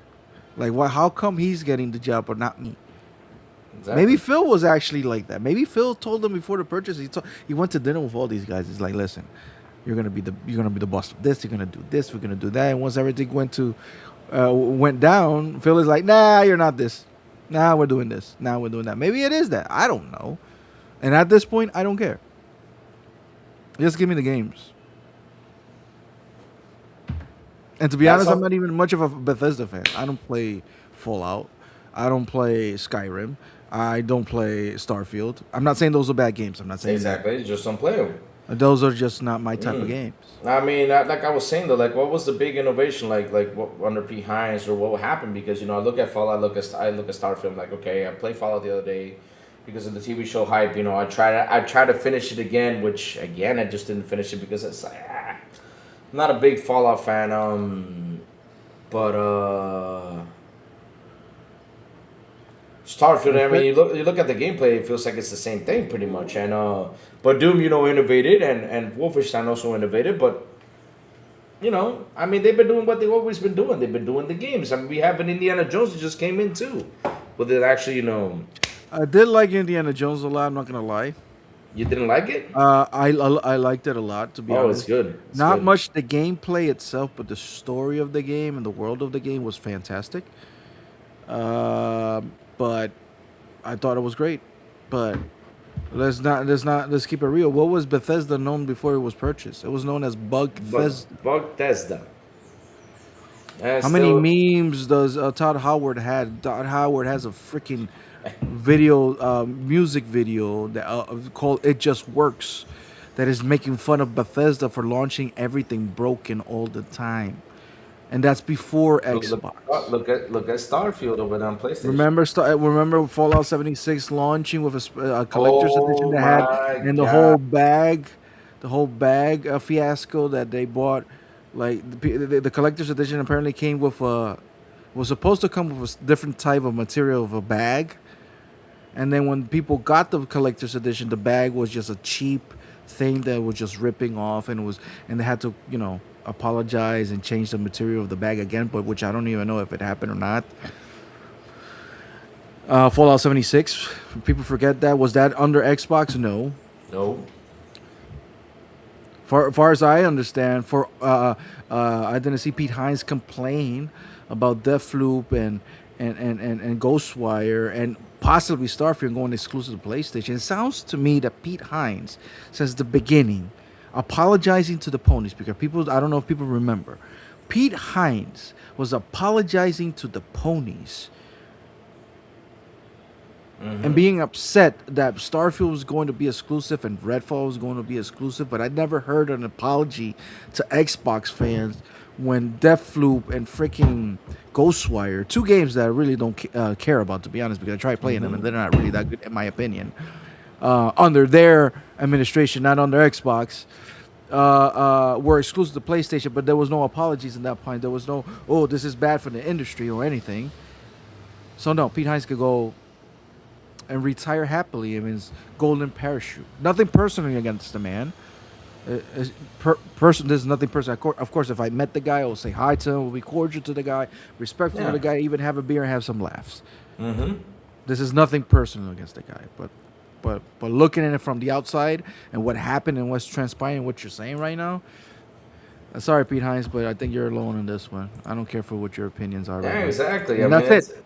That's it. Yeah, I mean, that's all we can say about it because it was just one weird interview. I was like, well, okay. I mean, you didn't say anything. Like, his damage has changed. I'm like, well, what?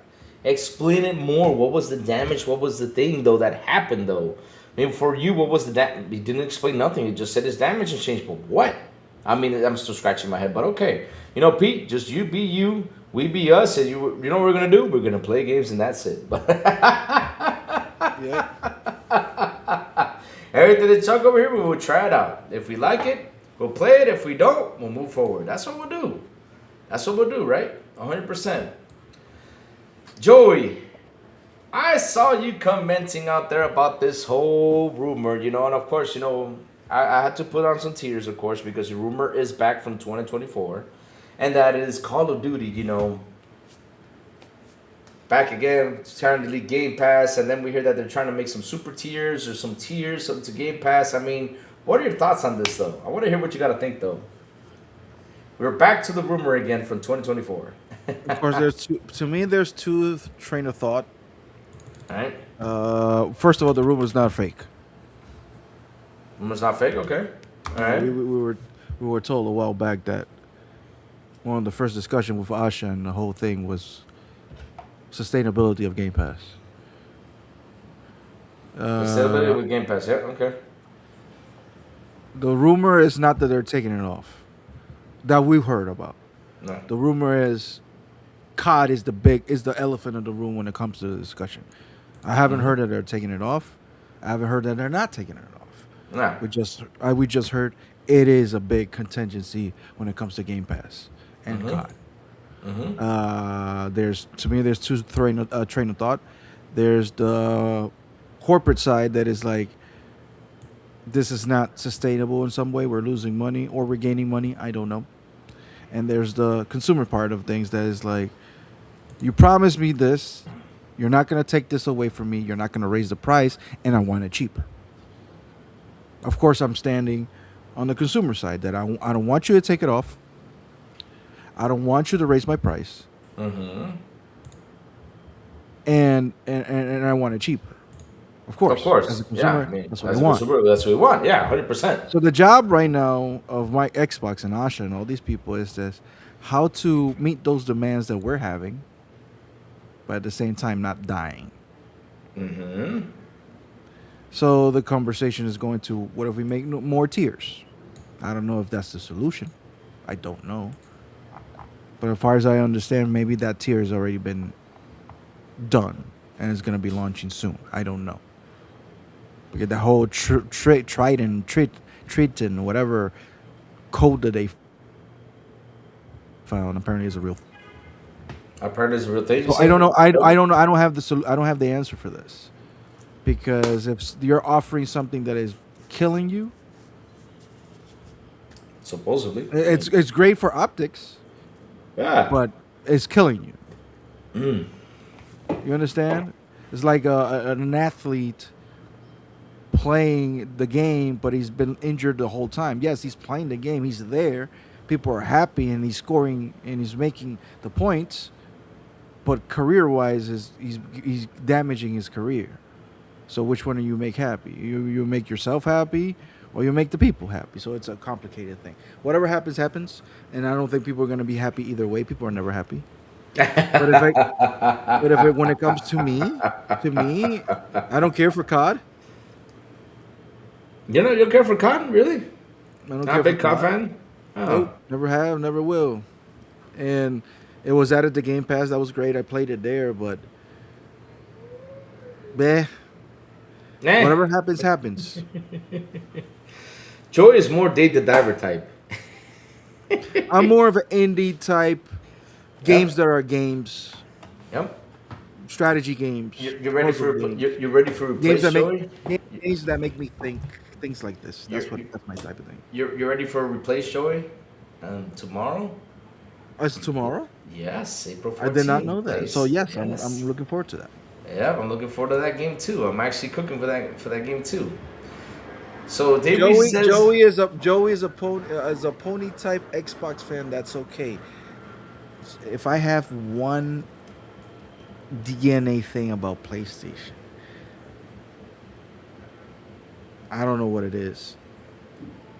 There's nothing that PlayStation offers that I like. they got Absolutely nothing. I know what they got the controller that vibrates. This And you- controller, and you can blow this on it. controller doesn't have a blow thing. And I took off the rumbles. You took out the So, no. rumbles. Oh God, that's one thing that they say. What was the other one? Oh, we got Pizzer Tech. We got water that vibrates. I use glasses, so I can't see. If you put me a PS5 Pro in front of me with a pistol tech and I take off my glasses, it's gonna look as shit as everything else. So no. It's not gonna really like impress, like make you impressed. Like, oh wow, this looks beautiful. No, right now video games are not impressing me.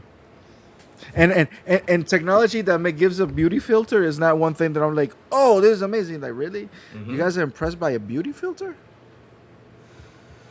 You guys are talking like there's no video games out there that look beautiful like that. Like, do we forget the Hellblade looks like that without the pistol tech? Without DLSS 5? Do we forget about that? They forgot now. Like, because, you know, do we they forget about forget? things. Like, there's games out there that actually look like that. What are you talking about?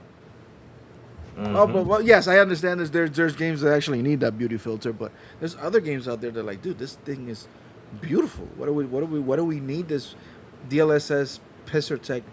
But whatever, it's just my opinion. Oh, of course, we do need it. You know, there needs to look. Yes, I more got my real. own pisser tech glasses right here. This is the best DLSS 5 that I need right here. Boom. That's right. My These are, glasses. oh yeah, the beauty filter from Snapchat and TikTok. Exactly. That's what these games are getting. Beauty filters. We're gonna make. Them They're look more getting beauty beautiful. filters. It's like, Yeah, that's true though. whoa, like, you know, the technology. They go, okay, but what is actually there? What are we looking at? Are we looking at a gameplay mechanic that we've never seen before? Are we seeing a game mode that we've never seen before? Are we looking at characters and NPCs with intelligence and an AI so incredible that we've never seen before? What are we seeing here? Are we seeing better physics? What are we seeing? Oh, we're looking at a beauty filter. The contrast is high. The colors, the warmth is going down. The cool, like, we're looking at a beauty filter. There's nothing that I'm seeing about the. Okay, it just looks good.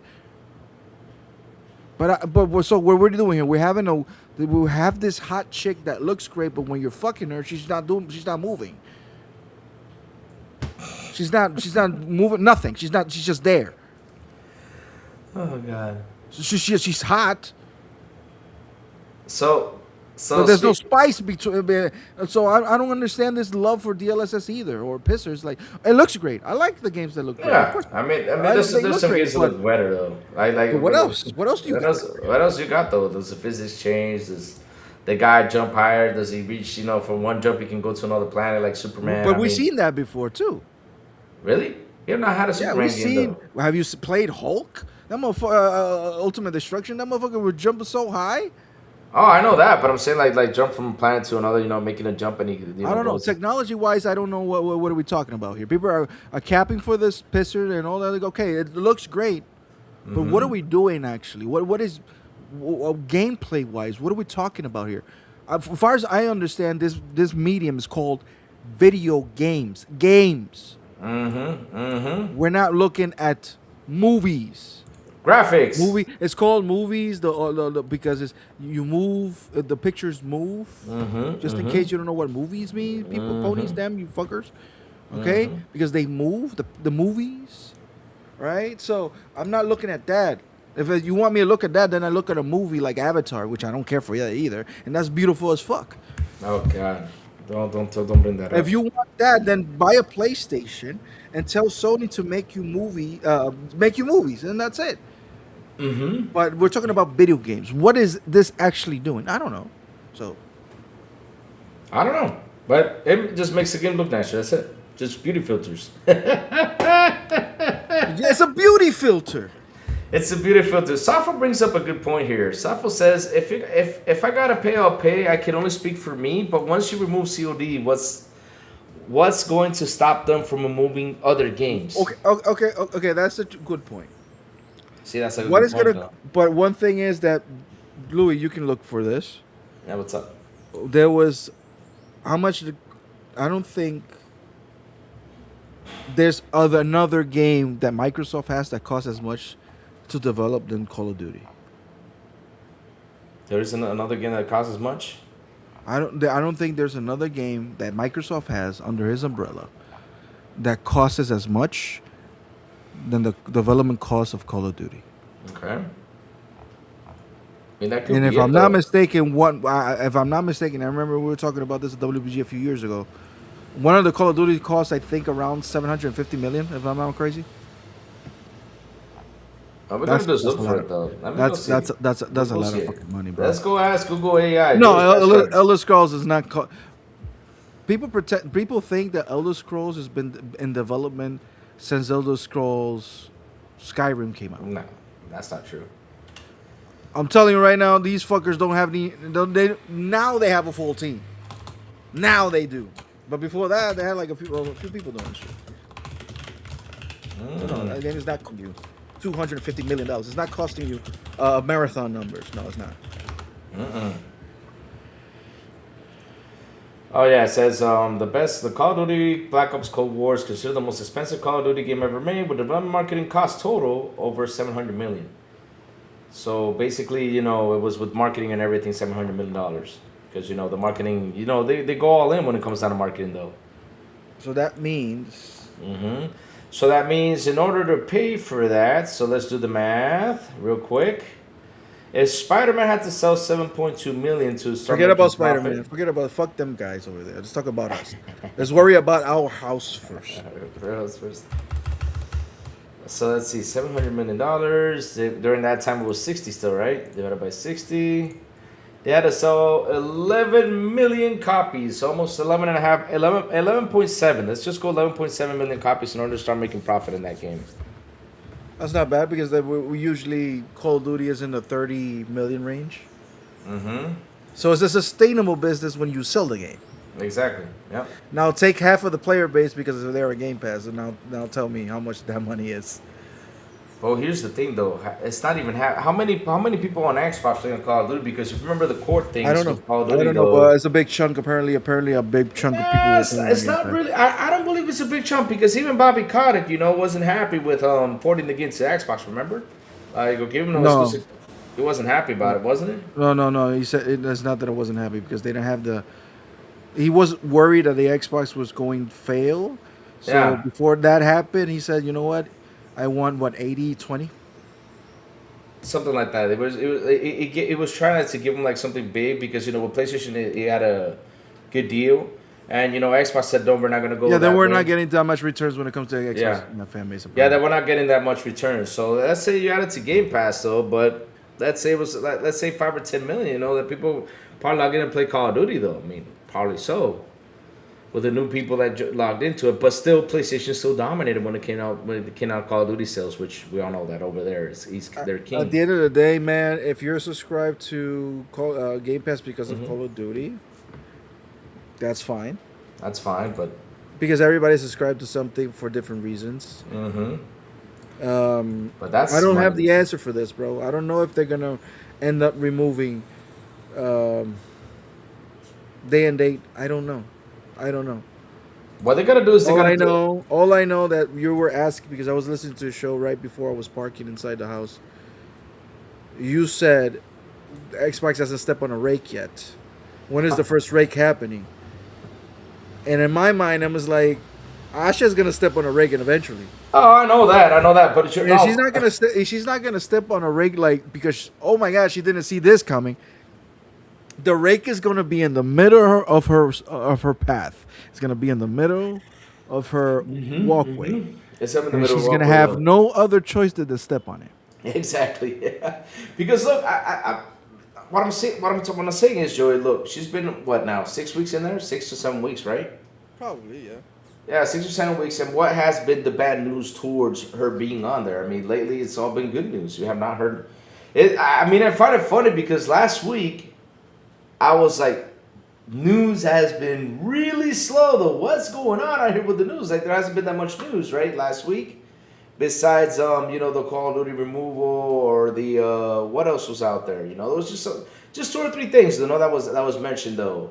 But I was like, she's been 7 weeks here, and it feels like everybody's trying to look for something bad to talk about. Don't you see that they're talking to like the OG Xbox dudes, the OG people that used to be part in the gaming business or whatever, and they're trying to look for something to throw something negative out there. I'm like, what are you guys looking for? What is the key that you guys looking for?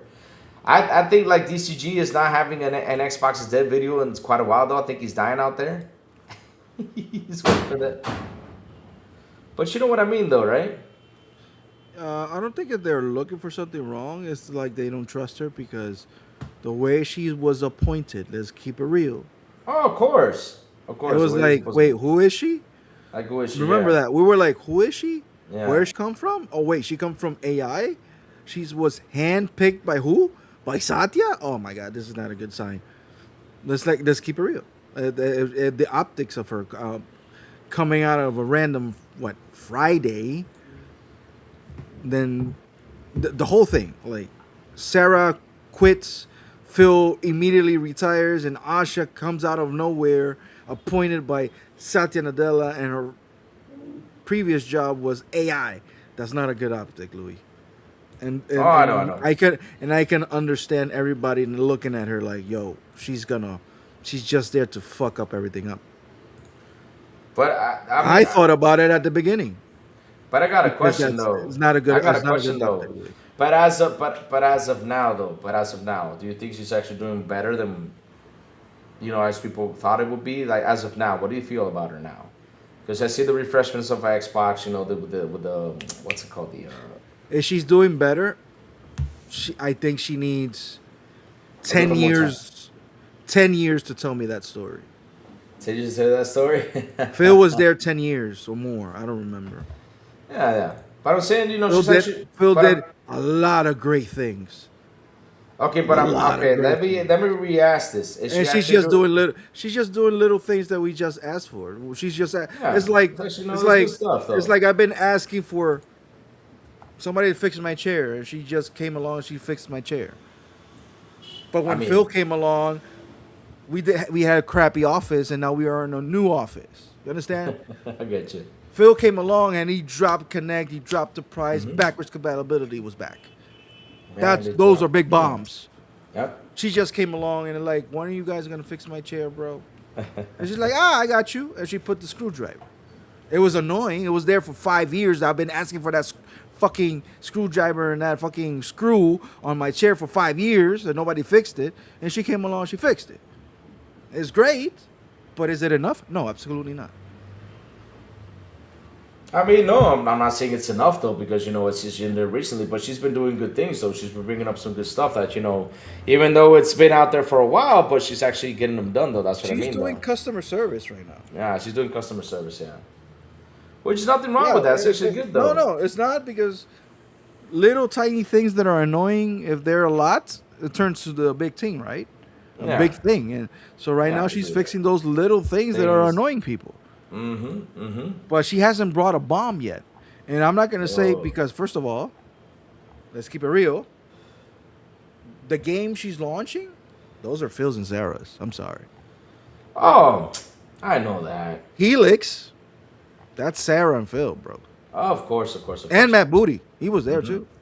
Yeah, my word, of Fable, course. Forza, Hate, all those are Phil and Zara. So until she brings a bomb that was made by her, then we talk. But right now she's just doing customer service, which is great. It's great, yeah. Things that we needed, to be fixed. Things that we're happy about that are getting done. Things that are, yeah. Right now she's doing like, maybe it's gonna sound bad, but it's like the wife is asking her husband, "Hey, can you fix that light?" Yeah, And exactly. that light has been broken for years. And then she leaves the guy, and then the new boyfriend comes along, and he just gets up there fixing, and that's it. That took him 5 minutes. And the wife is like, "Oh my god, it was great," but it was like, was it really great? Your husband already paid for the house. He just fixed the light. I mean, it is great that he fixed the light, but your ex-husband bought the house, and you're comparing that to that. So, apples to oranges, bro. Let's wait. She's doing good customer service things right now. She hasn't stepped on a rake yet, and I think Oh, she's I know, avoiding that's- that at all costs. And Yeah, it she's feels to avoiding me that that, she's yeah. before she's doing something. It feels to me that before she's doing something, Mm-hmm. she's having meetings. It's like, all right, can we do this? What is stopping us from doing this? Is this a good idea? That's what it looks like she's doing. She's not, I don't think she's doing things just because she wants to do things, or Exactly. she's not doing things because she's not doing things. She's just. It seems like she's more strategic and more to the point when it comes to things. But I want her to drop a bomb. Phil has dropped bombs before, huge megaton of bombs, Mm-hmm. and right now Aisha has done absolutely nothing to that level. So let's wait and see. Yeah, let's wait and see. Yeah, of course, let's wait and see. But I'm happy with the way things are getting. As of now, like I always say, as of now, I'm happy with how things are, though. Right? I'm happy with that. I'm just happy she's not here to destroy things. Apparently. Oh, exactly. Apparently. Apparently, as of now, that's what I'm saying. As of now, because we don't know along the way what might happen. Because she could have easily coming in and then immediately under Microsoft orders would have been, hey, we're not selling the Series X no more. We're only selling the Series S. Series S goes up in price.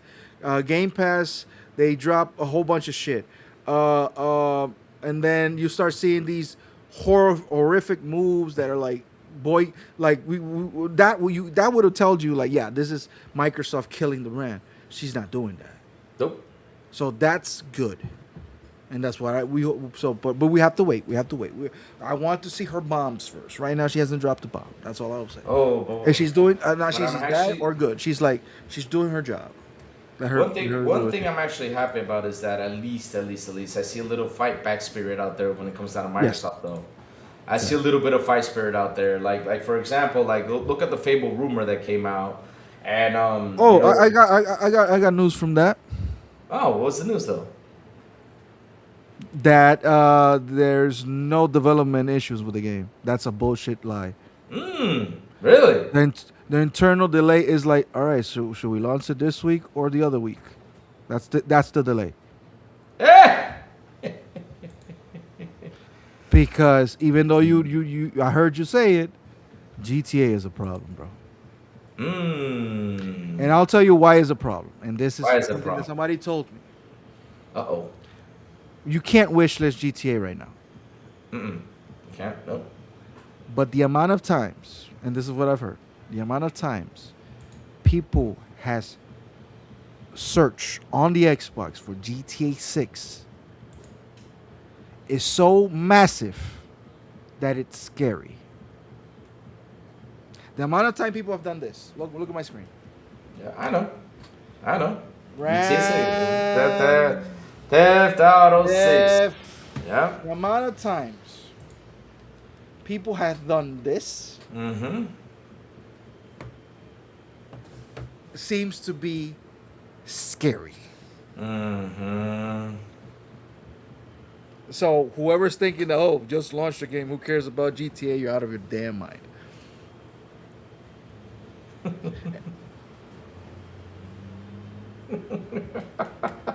And if it could be wish list, then you can imagine how much Do wish it. list that shit has. Let me. So Well, let me BB see. Can I wish this thing?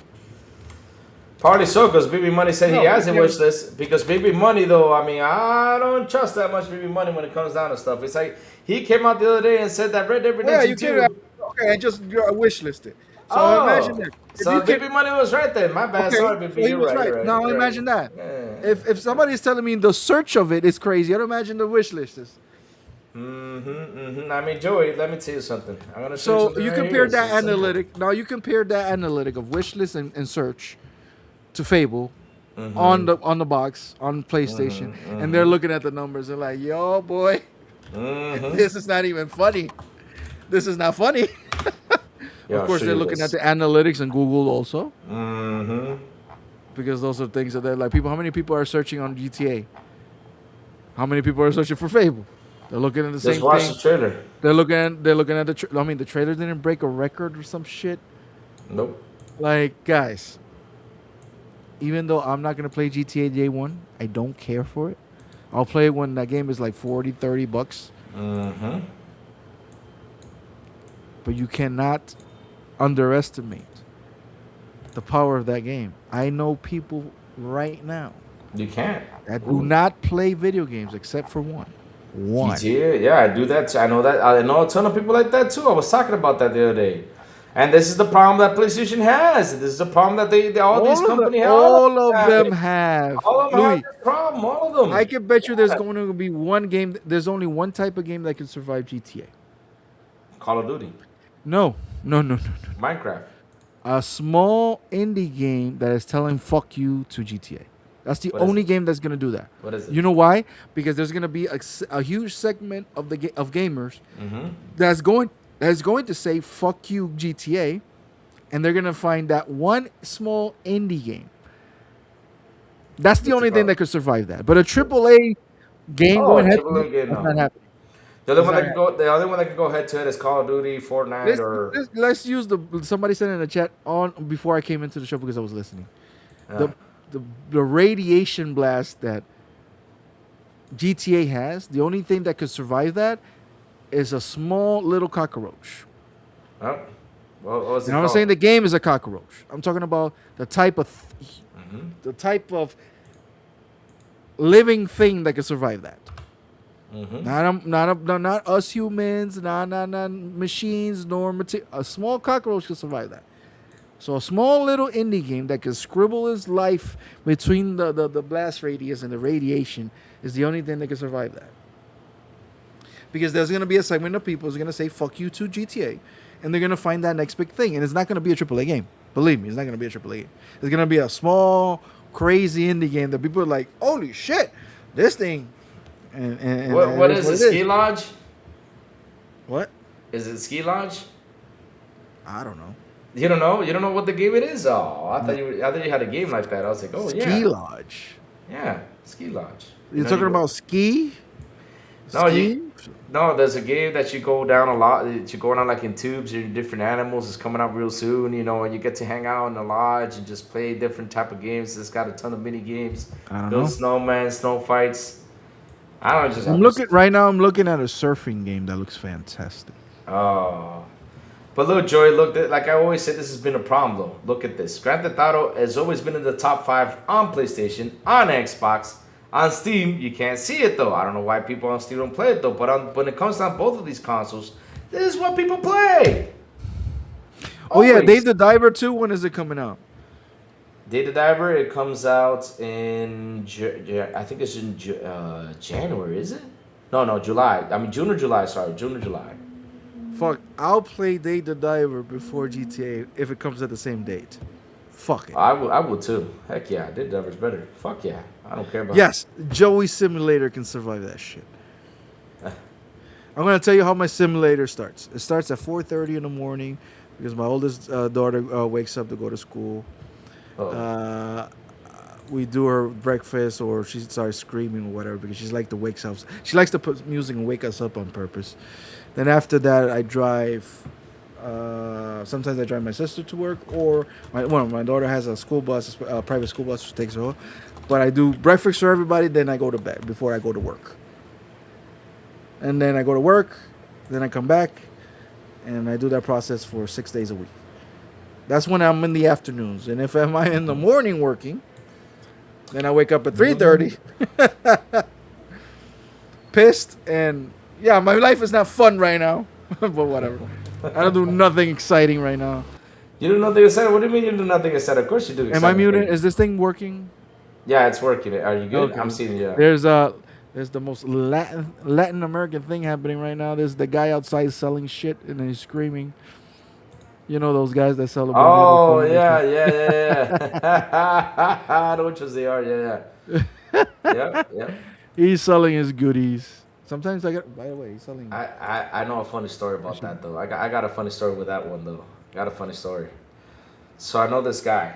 This is a funny story about that though. Real quick, chat. Sorry, I had to take a little bit out of bounds.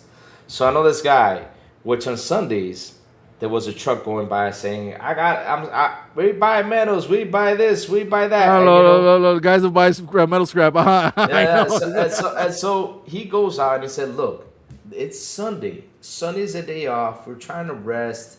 We're trying to do this. Please stop coming by here, this early. I mean, come around 12 or 1, but not so early in the morning. That guy was driving by at 7 a.m. on a Sunday. So the guy did not pay attention. So this guy's a military dude. So he said, okay, you're not paying attention, no problem. You know what he did? He got on his roof. He was wearing a sniper thing, And this guy is actually one of the biggest champions here when it comes down to shooting in Dominican Republic, right? So he sits there with the sniper, and you hear the metal thing, and all of a sudden, and the guy's like, what the hell happened? When he steps outside, he said, what happened? It's not working though. And then he sees his big ass bullet hole. Guess what happened though? He just never came back to the room. He took off and never came back. He said, hell no, I'm not going out there. They're going to shoot me one day.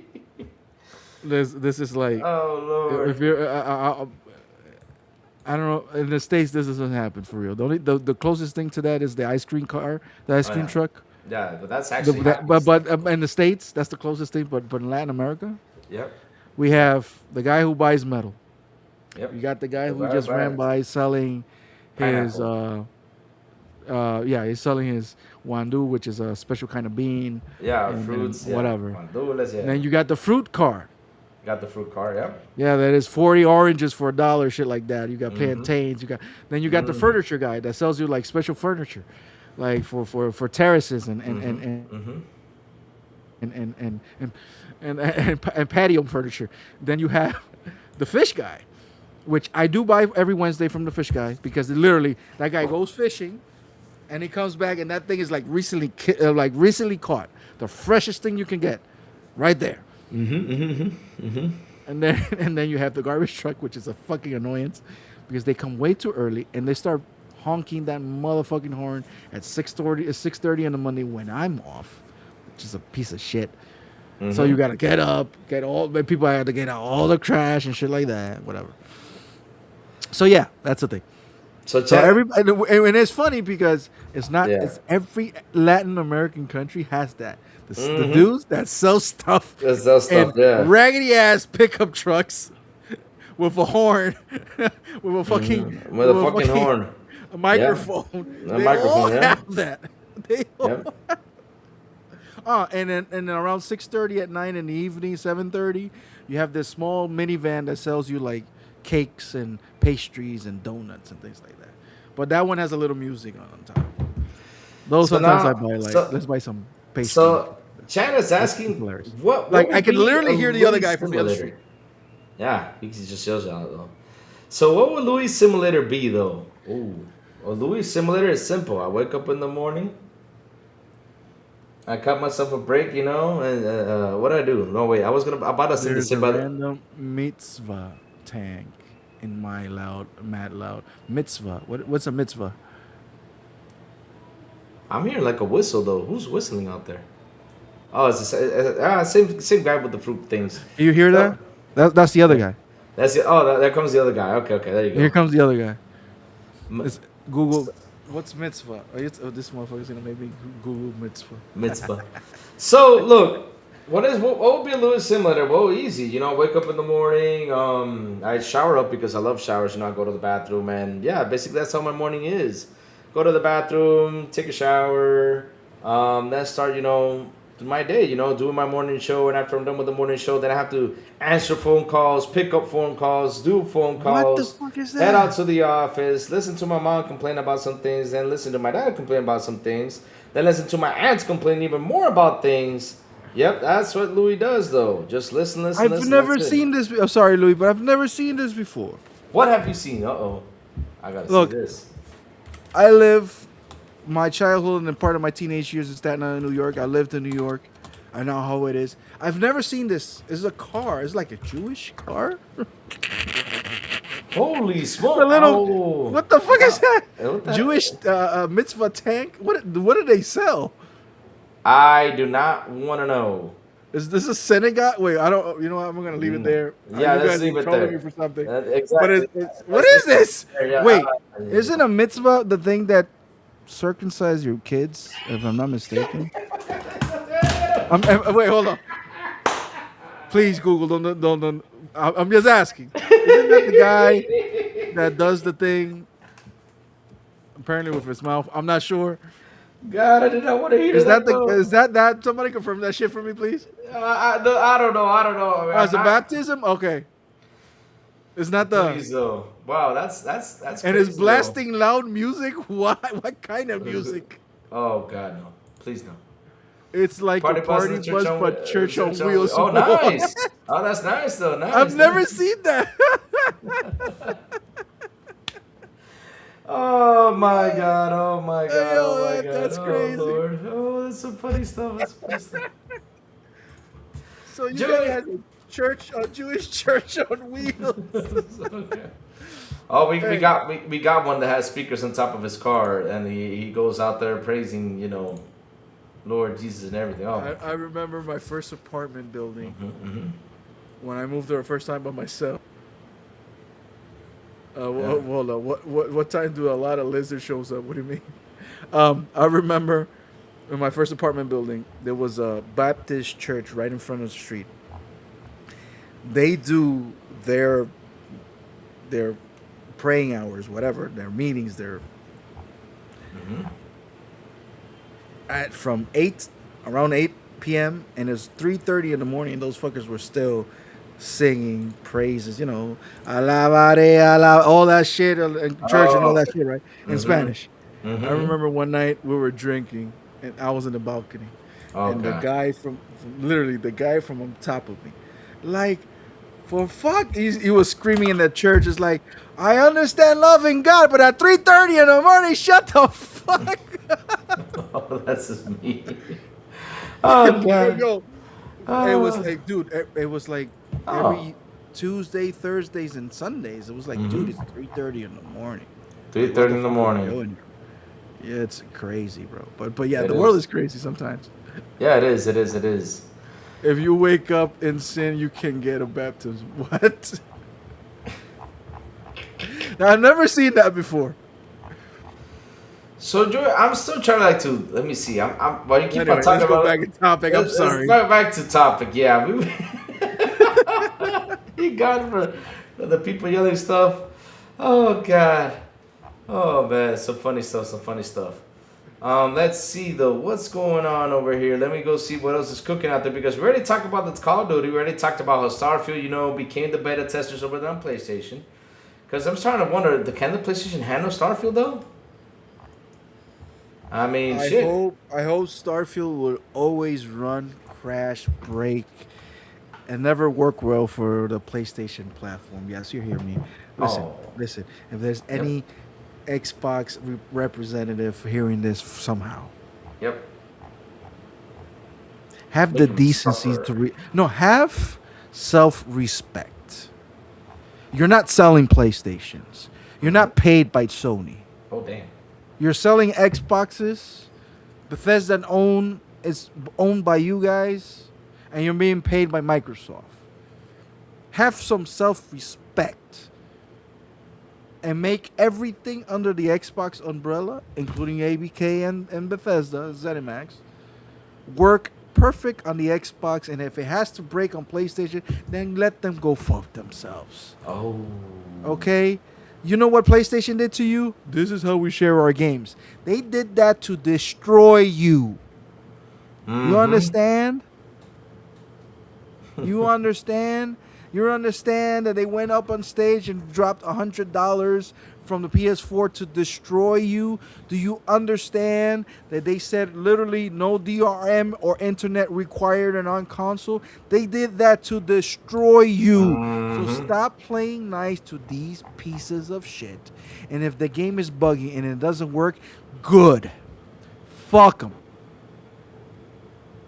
You want a good version of the game? Go on Xbox or play on PC. Fuck the PlayStation. That's it. Holy shit. Damn. Damn. Yeah, but that's what is happening out there, you know. And oh, Joey, another showcase this week. Anything about it? Isn't it about... It's about Metro, though, 2039, though. You know what? I bought every Metro game and I haven't played none of them. Oh, my God. You know how much is it for now, Joey? $6. No, yeah, I know. I bought it like... They brought the remember they brought... Exodus Redux and the other one. We are. I bought it for dead cheap.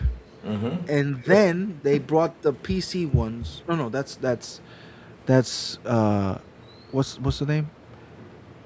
That's the other game that looks like Metro. What's the one? There was Metro. They did the Metro 20. I forgot the names of Metro. The one Metro. that was delayed because the guys are in Ukraine. That's the no. Oh, you're talking about that's Stalker 2. No. You're confusing That's with Stalker 2. Stalker. Oh, my bad. I'm Yeah, confusing pretty much. again. Yeah. I bought the original Stalker for that cheap. I only got one Metro game, which is Redux. I don't have Metro, so You don't have Metro though. whatever the name is. So whatever the name is. I'm confusing the franchise. My bad. So go get, if you don't have it though, then go get the Metro. It's all three of them are only for $6 right now with an Xbox. Really? Be right back. Yes, it is, Joey. You know what? I've been talking about it this morning. I said they were really great games, and the first two are great. The third one, I have a problem with it because it just cannot get around it. Like I need to replay it because it's got like an open mid world. Like it's not like the other ones are just straightforward story. Metro Be right back. Hold on. 2033 Redux. I don't want. I gotta run. Louis got to pee again. Louis got to pee again. Playing Stalker 2 now. That's awesome. Yeah. I was confusing the franchises. Metro and Stalker, I got confused. No, so I don't own Metro. I own this Stalker. Metro Trilogy is $6 right now. And I'm getting it later. Yeah. 10 out of 10. Yeah, I mean, the gamers are great, apparently. I was replaying some Stalker 2 again. They added a lot of stuff. Yeah. They had, the whole war in Ukraine, all that shit. It was really hard for them, but I'm glad the guy put out the game. It's playable, and apparently it's a good state. And it's successful, the guys, so that's cool. Let me see what else somebody said. Nah, you not muted. Oh, no, never mind. Okay, thanks. Louis drink a lot of water. Yeah, he does. Metro is fantastic. A top 5 franchise. For you, that's awesome, man. I mean, not every game is for everybody. I haven't played it yet. I'm not much of a post-apocalyptic thing, but I'm really looking into right now the Wasteland franchise right now. I don't know. I'm looking at some retrospectives, and I'm like, I want to get into Wasteland and see how it is. Joey, Joey, you don't play those kind of games. It seems like I don't. I'm not saying they're bad games. I just like more different kinds of games. I like more, put it this way, strategy games, puzzle games, games that just let me play. Those games that like, hey, here's the world, figure it out by yourself. I don't like games that hold my hands that much. Of course, there's outliers, right? Like Gears, and they're more streamlined. But I like games that are like more video gamey, in my opinion. I bought Metro Exodus 2 days it released. It just unwrapped last month. Oh, damn. Digital code with goodies, stuff redeemed. Still hasn't played though. I still hadn't played though. I feel you, man. I mean, I've bought games that just bought it and never installed it or anything. Drink a lot of water. Proper hydration keeps you healthy. Yeah, it does. Dead Island 3. I don't like the Dead Island franchise. I tried it. Dirt loves it. I'm like, not for me. Yeah, post-apocalyptic and Russian first-person game 1, 2 were linear. Exodus was open zone. Okay, that's good to hear. Age of Wonders. Yes, games like Age of Wonders. What is Age of All Wonders? right. If it's a real-time strategy game or a 4X game, I may trust it out. Joey only likes Dave the Diver. Lately, my favorite game has been Dave the Diver.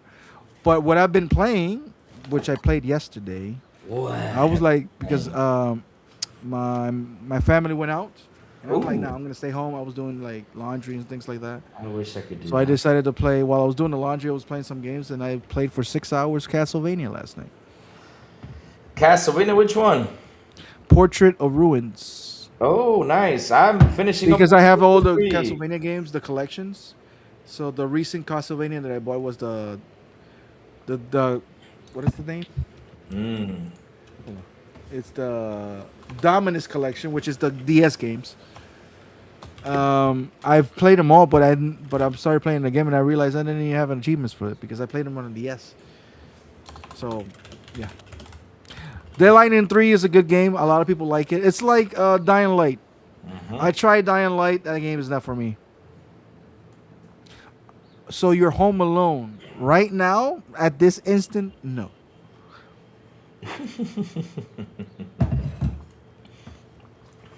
Oh man, but Joey, I can literally, you can't hear it, but I can literally hear it right now. The TV on the living room. There's no noise. I know they're watching. If I'm not mistaken, hold on. what do you mean, Louis? Pause. What? What do you mean, Letech? Was that her? They're watching some anime right now. I don't know what it is. No, they're saying Louis. Pause. What? What do you mean by that? I just went to the. Yeah, you went to the bathroom.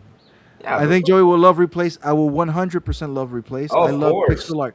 I think pixel art that game for is me, fucking looks amazing, man. it looks amazing. I'm, To- I'm, I'm, for I'm, me, I'm hyped for it. That's why I want to finish The Witcher 3 today, so that way tomorrow I'm ready for Replaced. I gotta install that sucker. to me, pixel art should be protected because pixel art is a beautiful art form, in my opinion. Like creating those beautiful images and movement in that type of form to me is precious. If I had the chance to buy like a huge poster of pixel art, I'll do it. I always love pixel art, 16-bit, 32-bit era of video games. I'll always love. Really? I'll choose those type of arts in video games and like Cuphead and now Mouse PI type of art over realistic graphics like God of War or The Last of Us. Joey, 100%. Joey, did you see the famous 10 list of games ever made? That game was. No. You did not see that? You want to see it? You ready? Yeah. Show it to me. You're gonna get a rant, chat. We're gonna get a rant. Yes, I know. There's a ton of. I have a whole bunch of. Dude, I have. Oh my god. I buy This. indie games that has pixel art on it. I play a lot of indie games. You want me to read it for you? Yes, show it to me. I'm 200 hours in Crimson Desert. I still only Wow. seen half of the map. Jesus fucking Christ. Yeah, that game is big. There's still. I'm in a WhatsApp group and all they talk about Christmas. Like, are you guys done? Like, nope. I'm like, oh shit. It's been like a month. You guys are. Phew. I'm not. When I was younger, I was loving those open world games. Now I'm not. Now you're like, oh man. What's the name? BZZT. Let's see, what's this? Ooh. So the name is called Bzzz. Bzzz. So here you go. Watch this, Joey. So this is a thing from Game Rant. It says here, there are the top 10 games ever made according to you. Lucas, you seen the picture? Mega Man. Yep, I'm sold. Thank you, Grumpy. I'm buying that if it's on Xbox though. You seen this, Joey? Yes, sir. What is this? These are the top 10 games ever made according to you. You see who's on the picture? I see God of War. I see Batman. I see Arthur Morgan from Red Dead Redemption. Here we go. So it says here, check this out. Top 10? Top 10 ever made. Ever made. I'm talking about the history ever made. Right? Ever made? Yes, ever made. Okay. Let's see the list first, and then I'm gonna Okay. So number 1 is Red Dead Redemption 2. Number two, Number one game ever made. ever made. Yeah, the best games ever made, right? The Number one, best of the best. the best of the best. You know, best So of the we're not best. Yeah. counting. We're not counting the Red Dead Redemption 2 control scheme and gameplay. Sometimes is fucking ass. So the These best are of the best. Okay. yeah. This is from 80,000 Great. No, people who by the voted. way, fantastic game though. Yeah, it is. Of course. But Yeah. the best of the best. All right, cool. Okay, so 2, Elder Scrolls 5 Skyrim. 3, Elden Ring. 4, The Witcher 3 Wild Hunt. 5, Batman Arkham City. You know what? 6, I'm not. Wait, before you say 6, this list ain't that crazy either. 6, Resident Evil 4. 7, God of War 2018. No, the game, the list is a fraud. No, I'm joking. Go ahead, continue. 8, Metal Gear Solid, which I can agree with that Wait, one. hold on. Are we just choosing movie games here? 9, Cyberpunk 2077. Oh no. I see where they're going at. And 10, God of War Ragnarok. No. No, no, no, no, no. You kind of see the genre, right? Exactly. I see it. But It's either open world, third person, or it's an open world RPG, first person. All of them have similar mechanics. They're all cinematic as fuck. They all have realistic graphics. yeah. Except for Metal Gear Solid, though, from PlayStation 1, though, you know. Oh, so Metal Gear Solid 1 is there? Yeah, Metal Gear Solid 1 is there. Like I said, that's But the it's only one. cinematic. But That's, it's what? But that's it's, the only it's one what- I agree with. No. But it's the only. It's the game that created basically the cinematic movie video game. Whoever created this list I don't know. What the heck? I don't know. has the PlayStation controller up his motherfucking ass, vibrating 24/7, and has an OnlyFans. Oh, God. I mean, I saw this list and I was like, how? Wait. It's not. Because, look, It's not on Xbox. That's sad. All right, Yeah. but it's on Switch though. I can buy it on Switch. Okay. So, because here's my take on this, right? Here's my take on this list. If you Sound can some put. music outside, goddamn. Yeah, it's a good music, though. Because here's the thing about Car. this. Because here's the thing about the list, though. If it says top 10 games in modern era ever made, like in modern era, But I'll give it you doesn't that. say that. It doesn't say that. These are the top Okay. 10 best games ever The made. amount of disrespect that there's no Mario game in there that Exactly. revolutionized and revived video games. Exactly. The amount of disrespect that doesn't have fucking Zelda. Tetris in there. Exactly. A game that is literally perfect. You know that Tetris doesn't have a flaw?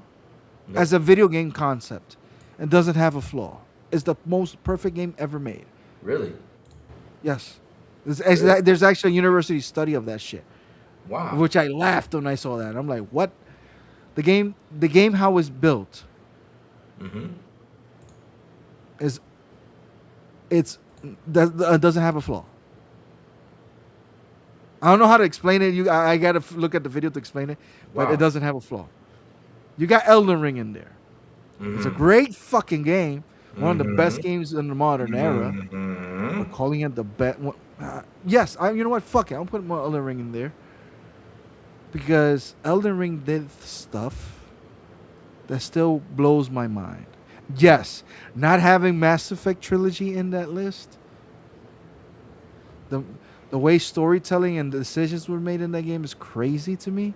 Skyrim, I can see an argument for that. No Zelda, that's disrespectful. Fuck. Halo is not in there. Nope. No love for the real-time strategy games like like Warcraft, StarCraft. WoW is not in there. That's what I'm saying. This is a weird ass list, though. And then was one made in February, like the top 100 games, right? And I was looking at the top 10, though. But here's the thing, though. I can't make a list the best games, the best of the best, because you're undermining the cultural significance of other games that actually brought things to the table. Instead of another cinematic third person, sad dad, or sad parent, or sad mother, or orphanage, or widow video game. Mortal Kombat is not even on that list. Mortal Kombat or Street Fighter that brought fighting games to light. Mortal Like, what are we Kombat. doing here? Listen, Street Fighter. Let me tell you something. As much people love Street Fighter, Mortal Kombat really was the one who put the bomb in there. There was no other game that put the bomb out there when it came out to fighting games. That was Mortal Kombat. Because remember, with everything that happened, Mortal Kombat, the kids out on the street yelling Mortal Kombat. Oh my God! it really But that pissed was me. more. That was more in the States, though. Oh, that's true though. Internationally, Street Fighter is. But both of them. That's why I put them both next to neck. Joey, That's why I put them neck to neck. Joey, I remember when Mortal Kombat came out. Nobody talked about Yes, Street Mortal Fighter. Kombat. I was in the States when Mortal Kombat came out, but when I came to Panama, I realized how big King of Fighters and Street Fighter was compared to Mortal Kombat. Mortal Kombat wasn't really How long? like that. But how long was Mortal Kombat out though when you came to Panama though? That's the thing though. I didn't know. I came as a teenager, Oh, that's probably why. but I know it was out because the first house I visit, my parents took me to a house which was my cousin's house, so to meet my family because I didn't know them. And I got into my cousin's room. He didn't speak a word of English. I didn't speak a word of Spanish at that point. But you know how we communicated? By fingers. Like, He had no. oh. He had a Wizard magazine, which is a comic book magazine, which was in English, and he had a whole bunch of them, but he didn't read them because he didn't know how to read them. He had a whole bunch of Nintendo Powers and the Game Informers. He didn't know how to read them, but he had them. And video games. So we were basically communicating because of video games, and we somehow that day, and I always tell this story with my family. I understood my cousin Alfonso and Christopher. I understood them for some reason, even though I didn't speak a dime of Spanish, and they didn't speak anything of English. And then years pass, and they learned English because of video games because they wanted to learn how to play fucking Final Fantasy. Oh, I wow. taught them how to read certain stuff, and they asked me, and they teach me back, and that's how we went. Nice. But when I came to Panama, I brought my Super Nintendo with me, and I bought the 64 here in Panama. Nice. And even though I had Mortal Kombat 3 with me and all this stuff, they preferred to play more Street Fighter and King of Fighters on PlayStation. So King of Fighters in Latin America was, well, on my side at least, was more than Mortal Kombat until Deadly Alliance. Deadly Alliance came out, and people were like, okay, we're going back to Mortal Kombat because Deadly Alliance killing Liu Kang in that game was like, holy shit. Because I remember my cousin bought that game on the Dreamcast, and the day he called me like, hey, Joe, come down. Like, I bought no games. And I went down. There's nothing better than Sub-Zero Mythologies, man. That was the best. I had that on the Nintendo 64, and that was one of the worst games I bought. So I didn't even bought it. I worse rented it from a weird ass video store, and they went bankrupt. No, they didn't go bankrupt. The store burnt down. They had like an electrical problem. The store burnt down, and the 3 games that I rented from them, I stayed with them. So one with Mortal Kombat, Sub-Zero Mythology, Smash Brothers, and Pokemon Snap. I rented those 3. And I stayed with them because the store burnt down. Look at legalidad. He says, I think they love StarCraft, and I thought he meant Lara Yes, Croft. I remember StarCraft. I remember the first time I played StarCraft was with on my computer lab in high school here in Panama, and we were like, every single computer had that game. Everyone had that game installed, and I thought it was the students doing it. No, it was the professor. The professor, yeah. Yes. I mean, that was a big game back then, man, to play. Ooh. I mean, even Wolfenstein here in Dominican was installed. The old Wolfenstein. Counter-Strike. I remember that computer lab have Counter-Strike later on. Oh, shit. And then it seems like Panama was going to the PC route for a while because Counter-Strike was really huge. StarCraft was really huge for a while. I remember my cousin buying his first computer, and the first thing he bought, he did with that computer was install fucking StarCraft and Counter-Strike in that motherfucker. And before I turned into a bot, I was gonna buy a Predator laptop to play PC games. And then I crossed the street, saw Gears of War, and bought a place. And then I bought a 360, and that's history. But I was gonna buy a PC laptop to play video games on that shit, and if everything flipped. Oregon Trail. How is Oregon Trail not on that list? Well, yeah. How come Oregon's? Yes, true though. Oregon's It's just not on that disrespectful. list. Oh, Yeah, because it doesn't is. have the graphics and things like that. You shut the fuck up. The, the, the, Man, the, the what? importance of that game. But here's the thing, though. I Yep. can't make a top 10 best games of the whole time. I can make the best maybe the top 10 games that I like the most. Mm-hmm. But it's me undermining other games that actually did things that other games didn't do. So to me, Tetris. that's disrespectful to this, just to say this is the best of the Zelda. best. According So, to who? according to 80,000 people No, I who was never voted, going to say PlayStation. I'm not going to buy a PlayStation. according to 80,000 people who voted. Shout out to the 48 people here on the show. Please hit the like button. Please hit the subscribe button. And also hit that bell. We're trying to get to 220 right now. Come on. Yeah, let's go. 2020. Yeah. Yeah. So not even GTA San Andreas is in the list. No, it's not. Not even. Wait, hold on. GTA is not on that list? GTA is not on that list though. It's not. It's not, my friend. It's not. It's not. I mean, look. There's so many good games out there, and I was like, how can if the list would have said modern era gaming, this is the best games ever played modern era gaming, I would have been like, okay, that's kind of acceptable though, except for 2 or 3 that are on the list though. But like saying ever made though, because 80,000 people voted, I'm like, bro, did you guys forget You the lost me on that list when you chose God of War Ragnarok in fact? And 2018 Resident over over? God of War 3 and 2. Oh wow. That's where you lost me. Mm-hmm. Because there's no way you're going to tell me that Ragnarok or 2018 is better than 3. You're not doing that to me. Exactly. It's disrespectful that there's not one Final Fantasy there. Nope. Not one. Not one Dragon Quest. That's right. Dragon Quest 7. Nobody can tell me there's not one Dragon Quest on that list. Not one. You can't tell me there's not one racing game on that list. Nope. Not one racing game on that list. Wow. So no, this is one of the most biased genre defining lists that I've ever seen, which is the cinematic action adventure, daddy issues, wife issues, son issues, whatever issues you have, video game. Yeah, it is. It's just ridiculous. It's ridiculous though. Like I was seriously like I'm watching it. I'm also just I'm watching Metacritic's list, but Metacritic's list is for modern games, right? Because I'm not Somebody seeing said like the old list is games. updated in real time. Mm-hmm.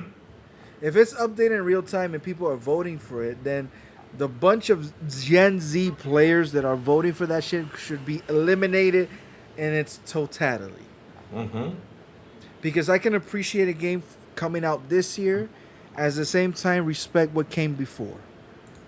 I understand that Pac-Man came out, and if it wasn't for that fucking game, a lot of things would not happen right now. Mm-hmm. So Pac-Man should be in that fucking list.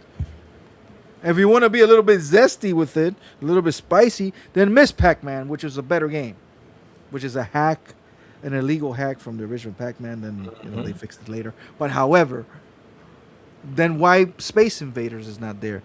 The game that created coin shortages in Japan. Oh shoot, that game was addicting. Oh my god.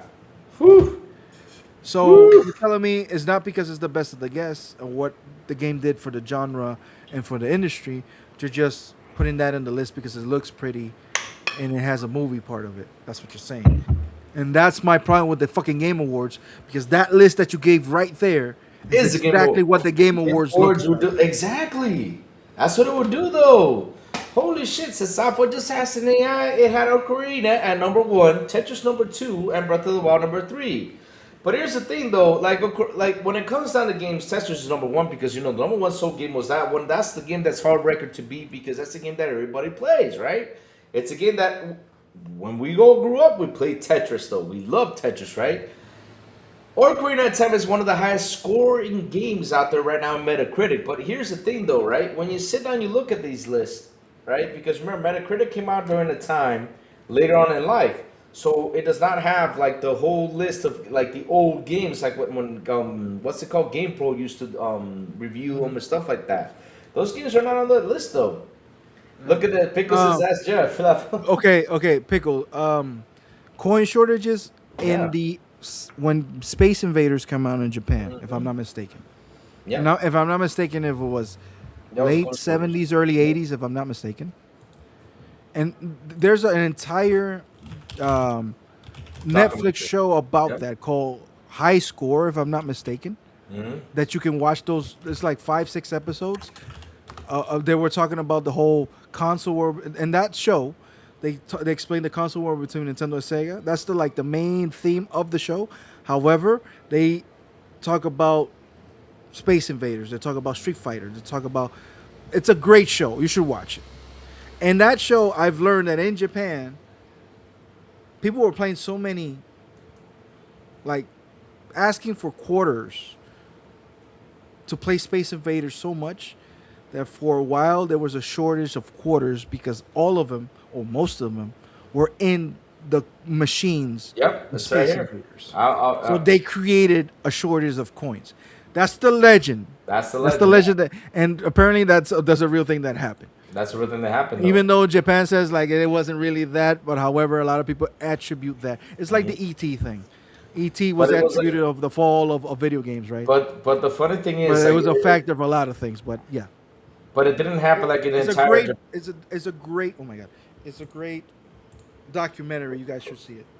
Show. You should guys see it. Yeah, it's shit. Yeah, 100%. But it's basically like in some local towns they ran out of it because people went in to put coins in Space Invader.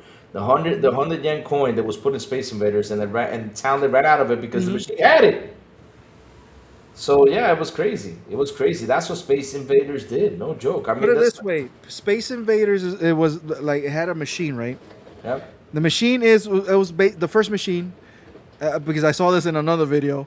It was a regular table, it's like a coffee table. The first Space Uh-huh. Invader came like a coffee table, and the coin box was not that big.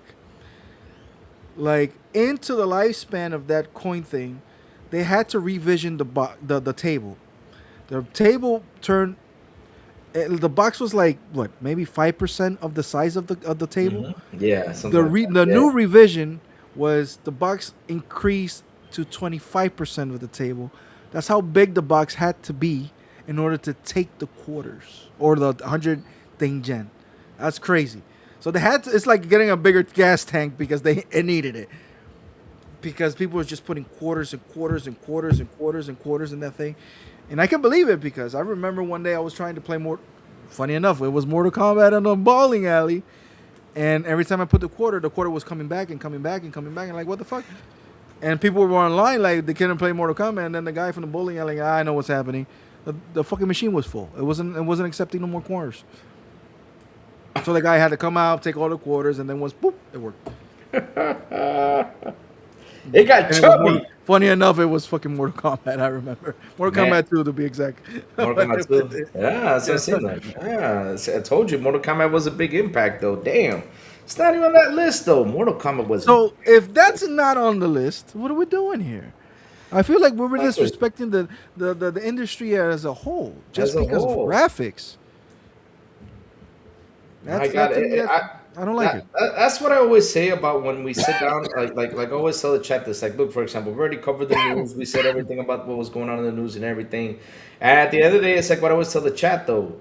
If we sit here and we talk games, that's how you know what a real gamer is. I mean, when they sit down and tell you, okay, this is the game I played. I remember playing this game. You know, I remember going back to the arcades doing this. You know, because that's what we call the hustle right there on how we play games. And that's how you know that is a true video game player because majority of these guys, they do shows, but they don't actually sit there and talk about games in general like we do. Like, look at us now. We're talking about Space Invaders. We're talking about Mortal Kombat, the biggest impact. Like, where's Tetris? Where's this? Where's that? Because when I saw that list, I even said the same thing. Like, where the hell was all this stuff? Because, I mean, if you said in modern era, I would have been like, okay, I could agree with Red Dead Redemption. I could agree with this one, okay. But if it's a ever made list and you only have 80,000 votes in, I'm like, what kind of gamers? There's 2 billion players out there, and only 80,000 votes are deciding what's the best. It sounds to me that whoever saw that list were a bunch of ponies, and that's who voted. Exactly. It's like it's too much movie drama stuff. I mean, shit. I mean, Ninja Gaiden is not even on there. Oh my god.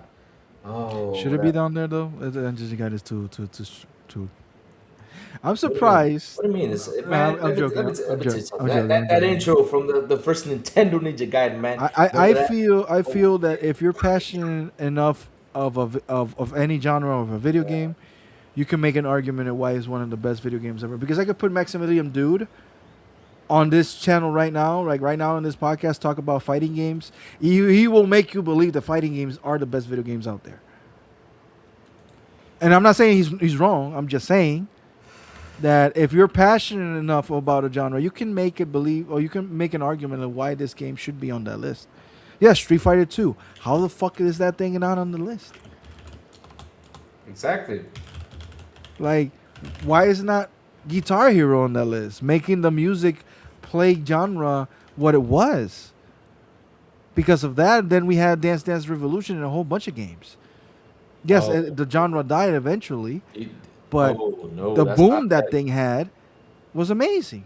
That's not dead. And for a lot of people who don't play video games, that's the best game Nope. ever made because it brought music, video games, visuals, and gameplay at the same time in one genre, in one thing. So I think you can make an argument. Yes, GoldenEye, Perfect Dark, like for first-person shooters, Doom. Like without Wolfenstein, we would have had none of these games. Wolfenstein, it was the first one, Wolfenstein. Yep. and then It's you had me. Doom. Fuck, Oh, I don't know. This is crazy. It's me, the boy Lewis, with a $2 super. He says, I'm not a pony, but God of War Ragnarok over The Last of Us 1 and 2. Yeah, I can't Oh, even make an argument for The Last of Us. Like, really, you're not gonna vote for The Last of Us? The yeah, game that that's apparently great. cures cancer? Oh, damn. The game that does everything, right? Yeah. I mean, Jesus it's Christ. crazy. I mean, I saw that list, I was just laughing my butt off. And I remember Sarah Bill came in and was like, hey, maybe, it's the only games they played in the history. I'm like, listen, bro, Yeah. listen. I don't care. The website has to say in modern gaming, right? In modern era, what are the 10 best games? This is a list for modern era, right? Like I said, I wouldn't do that either. I would have rephrased the list. I would have said it exactly. the most voted games, most voted favorite games But yeah, from 2026. Because it just votes and opinions. There's no actual But fact on none of this. there's To be national honest. fact though. Because I can't say why Fortnite is not on that list. Exactly. You know how many people play Fortnite? Ooh, 660 million right now. For a lot of people, that's the best game ever made. Even though it didn't do nothing new, but what it's done to the genre is bringing all these characters from different universes in one single sandbox of a playground. It's fantastic. Why can't that be considered the best game ever made? Why can't? Half-Life. People have been waiting for Half-Life for decades. Why Half-Life is not on that list? Like, why is Forza Horizon why Burnout is not on that list? To keep it real. Like, Yep. why is Need for Speed the originals? Why is it not on that list? Oh Lord, man, FIFA Golden, 2007. Wow. yeah, man. why International Superstar Soccer on the Super Nintendo Deluxe? Why is that not on the list? 30 below with the $2 super. He says, how long did it take Street Fighter to count to 3? I do not know. That was a long thing because it wasn't even called 3, it was called Third Strike. No. Wait, hold on. Really? Hold on, I'm confused now because now. No, Oh, because I Lord. think he's talking about all. If you're referring to all the versions of Street Fighter 2, there's like 8 or 10 of them. Oh my God, seriously. There's Street Fighter 2 Turbo, there's Super Street Fighter, Hold on, let's look for that. Let's look for that. shit. I'm confused now. All You got version, you got the same. all You got the Sega Genesis of Street Fighter, which is the Championship Edition, Street Fighter 2 Championship, which it had Turbo and it had Bison, Vega, and all those guys, right? There's the one that came with Oh Jesus! Akuma. Okay, there's Wait, one, what? two, three, No, four. Yes, no wait. 1, 2, What? 3, 4, 5, 6, 7, 8 versions of Street Fighter 2. Okay, Street Fighter 2. How many? So versions? the first one is 1991 Street Fighter 2: The World Warriors. Then Street Warriors, Fighter that's 2 the one with- Championship Edition. yeah. then Street Fighter 2 Hyper Fighting, then Street Fighter 2 New Challengers, then Street Fighter 2 Yeah. Turbo, then Street Fighter 2 the Anniversary Edition, then Street Fighter 2 HD Remix, which came in 2008, which I don't count. And then you got Street Fighter 2 the Final Challengers. Oh my God! Seriously, get away from Street Fighter 2. Man, that thing's been going on for like 20. Wait, more And than that. Yep. And what? What and does it yes, say? Street Fighter 2 T, which is Turbo, come with Akuma as an unlockable character. Really? He was a secret boss. I remember because I saw it. I saw So you're somebody doing it telling in me the arcade. that Street Fighter 2 Turbo, not Super Street Fighter 2 Turbo. You're talking about Street Fighter 2 Turbo, the regular Street Fighter 2 Turbo, not the Super Street. Because we had Super Street Fighter, and then we had Super Street Fighter 2 Turbo. Ugh. So you're telling me that the Street If Fighter you look, 2 Turbo- in fact, if you look at the game, there's a poster with Akuma in the background. Oh, that's Super Street Fighter 2 Turbo. Okay, there you Yeah, go. Super Yeah. Street Fighter 2 Turbo. Yeah. my bad. Okay, then of course, yeah. I was like, wait, I remember Street Fighter Turbo having Akuma though. It was Yeah, like, yeah, yeah. Super. My bad. Super. Yeah, super. It's ridiculous. You know what? I remember being in my first fighting game tournament. I was playing Dragon Ball GT Final Bout. And in that same tournament, they had Street Fighter Alpha and EX. My cousin was playing EX. And, Yes. and I was like, and that was one of the most incredible tournaments I've seen. I got my ass whooped. It was a Burger King tournament, which was funny. So wait a minute, you're talking about EX, the 3D version of that game, the one. Yes. Oh God, My that cousin- game was my awful. cousin, you know what? My cousin was really good at that game. Really? Oh, good, but it was awful though. He got And then eliminated in semifinals though. We, Because we also had a Fatal Frame like that one too. I was like, oh God, that was worse. Oh my God. But nothing could ever beat that Mortal Kombat 4 game, ever. 4? Remember Mortal Kombat 4 when it came out? The You one that like was- 4? No. I've said that no one can ever beat what it means like looking bad or worse than that Mortal Kombat 4 game. That was awful. That 3D Again, version. you're talking about 4. Yeah, Mortal Kombat 4. Remember the one That's that came a out? terrible PS1? game. Yeah, it is a terrible game. That's what I'm saying. You The one played on that- PS1? Yep. I played it on 64. Oh my God. Lord save me Which, from that one. which I'm going to tell you something funny. Oh, God. PS2, the PS1 That's version unfair. had the CGI videos and the thing. Yep. 64 didn't have that, but here's something that 64 had that PS1 didn't have. What had? Apparently, the frame rate on the 64 was quicker Oh, than on the PlayStation 1. Oh, That's something I've heard. Maybe I'm totally lying on that shit, but I've heard that the frame rate was better on the 64. was it Mortal Kombat 4? Let me see. Mortal Kombat. Yeah, it was the 3D version. I think it was. It looked It was awful. on Mortal Kombat 4 was on the 64 and on the PlayStation 1. Yeah. The Dreamcast had a new version called Mortal Kombat Gold, which I had. Mortal Kombat Go, what you had. But you know what's so funny? I Hold. always say this about Mortal Kombat. The best Mortal Kombat that ever was made was Mortal Kombat Trilogy for PS1 because it had everything. Everything. It had all the characters, no joke. It had Goro, it had oh Lord, it had everything. Everything. That's a good question. Like, what is the best Mortal Kombat game out there when it comes to gameplay, presentation, and everything? That's an interesting question. Which one is the best one? Obviously. Oh, am I frozen? Oh, shit. No. Am I frozen or is Louis frozen? No, I'm good. No, not frozen. I'm good. We're good. Not frozen. Okay, because you just stood No, there. no, I'm just reading something. Because you know while I you're think- talking, I keep looking for stuff. I don't know. My favorites are Trilogy, Trilogy, yeah. So for me, that's number one. Yeah. Deadly Alliance. Oh, you really like No, the no, no, Deadly no, no. Alliance, Deadly Alliance, no. Deception. Deception. 9. 9. And I'm conflicted.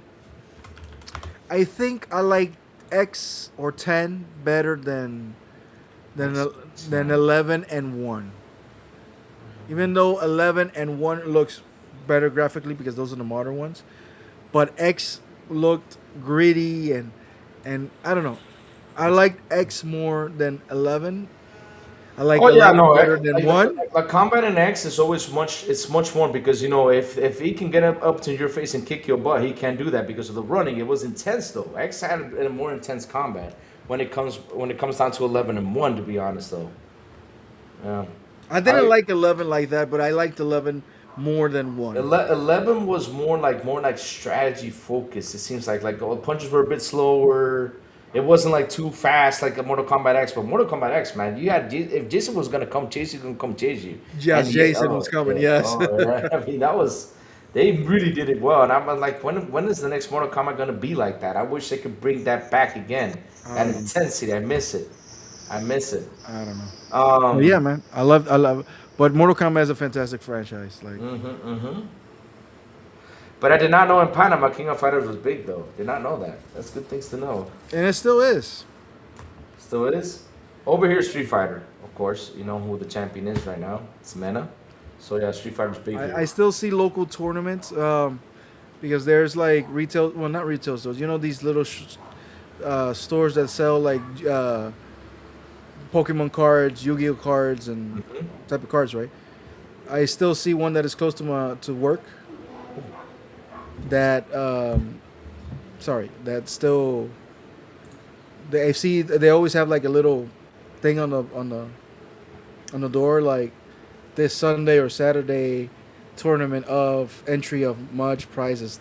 Sometimes the prizes are like starter decks or for cards or for like right now a new starter deck for Magic the Gathering was Ninja Turtles. So one of the tournaments was for that starter deck for Ninja Turtles. So they were doing a tournament. And the tournament was what was the game? It was Soul Calibur 2, I think, for the GameCube.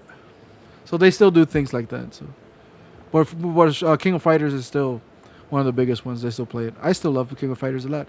I don't like the modern ones. I don't like what they did with the art style. But in fact, I still have the last King of Fighters that came physically on the 360. I still have it. Wow, that's cool. King of Fighters. Did I know that was big over there, bro? Wow. Right. King of Fighters. Wow. Here it is. The last two King of Fighters that ever come. Well, on the 360 right here. Nice. This is King of Fighters. Which one is this one? Well, for me, Joey. I think this is 11. Yeah. Oh no, this is 12. King of Fighters 12, 360, and this is 13. This is my fighting game, Joey. What is that? Capcom versus SNK1. Nothing ever You beats have that the one though. I don't have that one on the Dreamcast because I had a pirate. But I Oh, of do course, have you that. did. I haven't ordered it too, but I have the original version though. It cost me $60. I ordered it. Of course, That's the only game I ordered from Dreamcast. I don't care about anything else with just that one game. Virtual Fighter and Mortal Kombat right here. Bobby. Street Fighter and Tekken is right there, but this one is one of my. Even though the game is not that great, this one I always perish because it's the collector's edition of this. We got Joey Digging today, chat. Joey Digging for games. This is Mortal Kombat versus DC Oh wow, that looks collector's pretty cool. edition. That looks cool. Collector's. This is the collector's edition. Oh, do not dent that box though. It looks wicked. Oh no, of course not. I liked when they have these plastic sleeves on it because it Yeah. protected. It protects a lot of what has The come. colors and everything. Yeah. Yeah, so when you open this, Mhm. of course, inside kind of sucks because I thought a game was gonna come with this regular box and never did. It came in this stupid sleeve. Oh yeah. Yeah, so here's the game. It's in this thing. Mhm. So the game is hold on. So that to me, when I bought this, I was a little bit disappointed. I was like, oh wait, where's the box of the game? And it came in that stupid cardboard sleeve. However, it comes with exclusive. The documentary of the game comes in that thing. A music video comes in that thing, and it comes with special artwork from Alex Ross. Whoever loves comics books knows who Alex Ross is. It's still in its plastic. I have never opened this, Nice. and this is like a special. I mean, this opens like bigger than it is right here. Wow, nice. You see, chat. What it cost me and what it came with is a little bit disappointing. I'm going to tell you that. Really? You were a little bit Yeah, disappointed. a little yeah. bit disappointing. But I always perish this because I've never met somebody else who has this. Of course, it came with a game that nobody liked that much. So. But Yeah. I still love it. I still love it. Hey, Zena. Good morning. How you doing, Zena? How you doing, girl? I have a bunch of shit like that. Oh, imagine that. I mean, Here's one. Here's one that I don't even know why I bought it, but I just bought it. what you buy? What you buy? What you buy? What you buy? Oh, I'm gonna show you two. We got Joey digging, chat. We got Joey digging. He's digging through his stuff. So Oh, this is what is this is another fighting game. This is Soul Calibur 5 Collector's Wow, Soul Calibur 5. Yep. You're a big fan of Soul Edition. Calibur. It comes like in a Bible thing. Hold on. Mm-hmm. This is his actual book.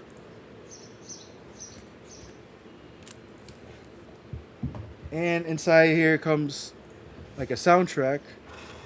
And it comes with a... Now, this is what I'm talking about. This did came with the game in the box.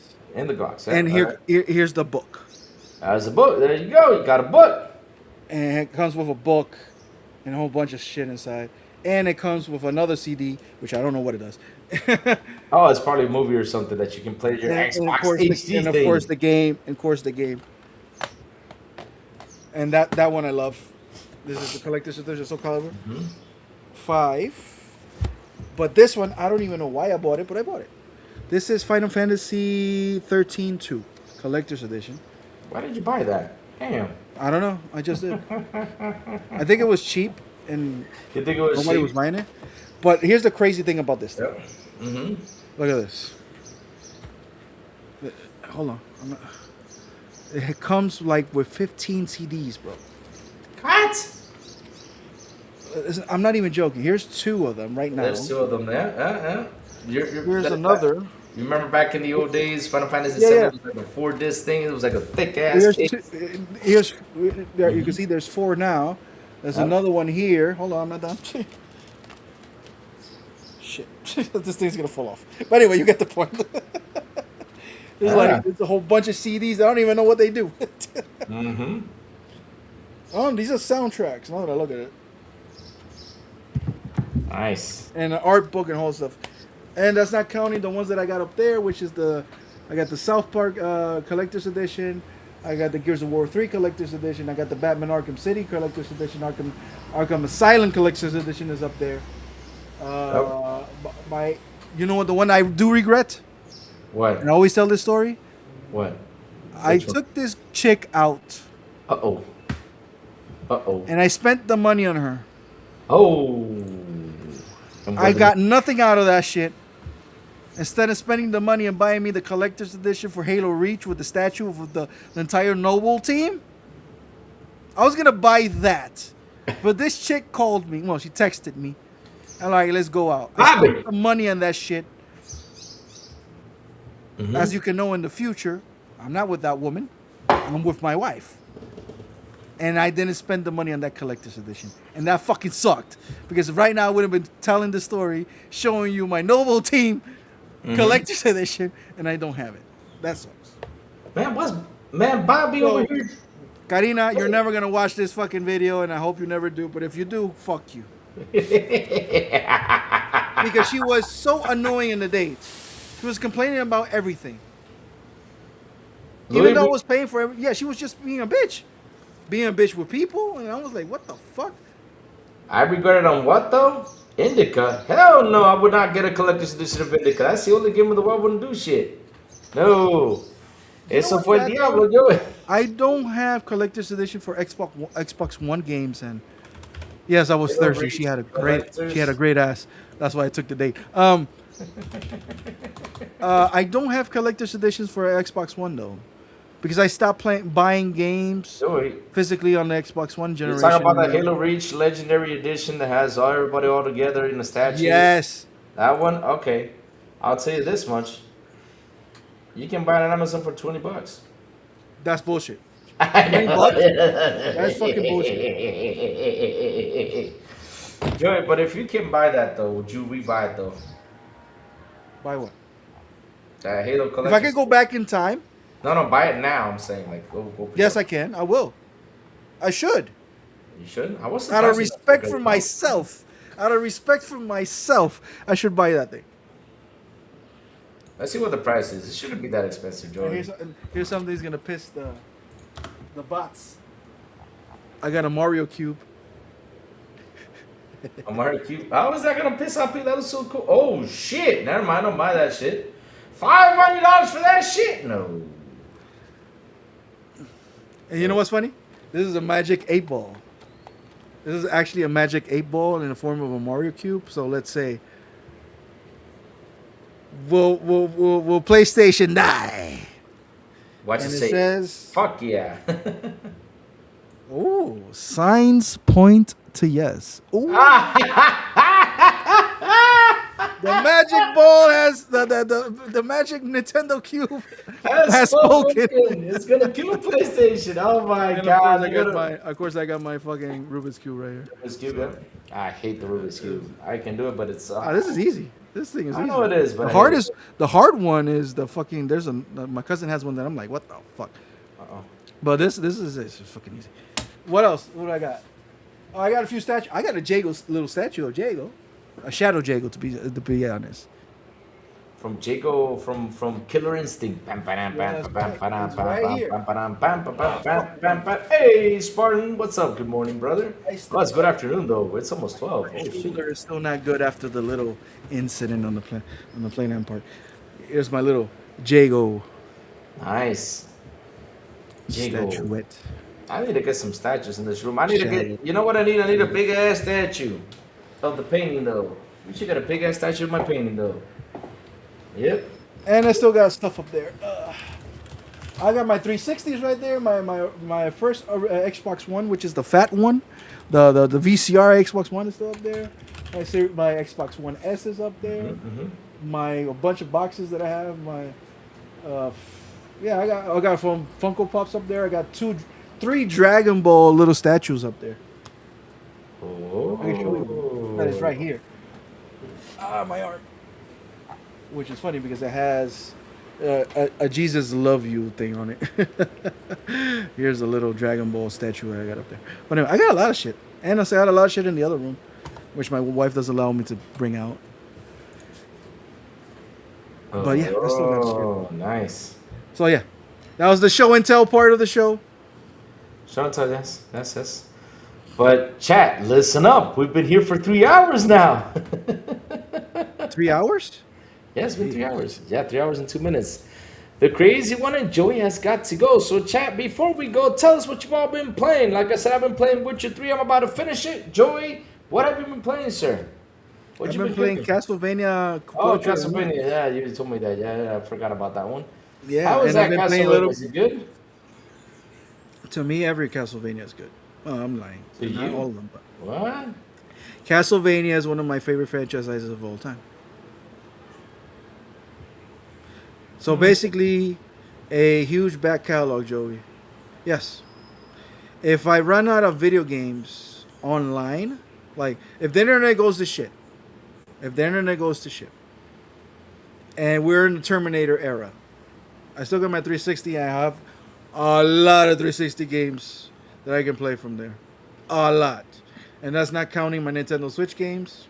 And that's not counting if I can it's on my left side. My GameCube and Wii games. That's not counting my Super Nintendo games. Which I don't have none of that on display. I should, because I'm gonna do certain stuff for my own show eventually. I'm gonna try to fix my room. Well, this is not a room, to be honest. Yeah, I gotta fix this too. This is half of a room that is. You see this half that you see on screen? Yeah. If I move the laptop a little bit to what is this? To the right, to the left. to Yeah. my right, Mm-hmm. which I'm not gonna show.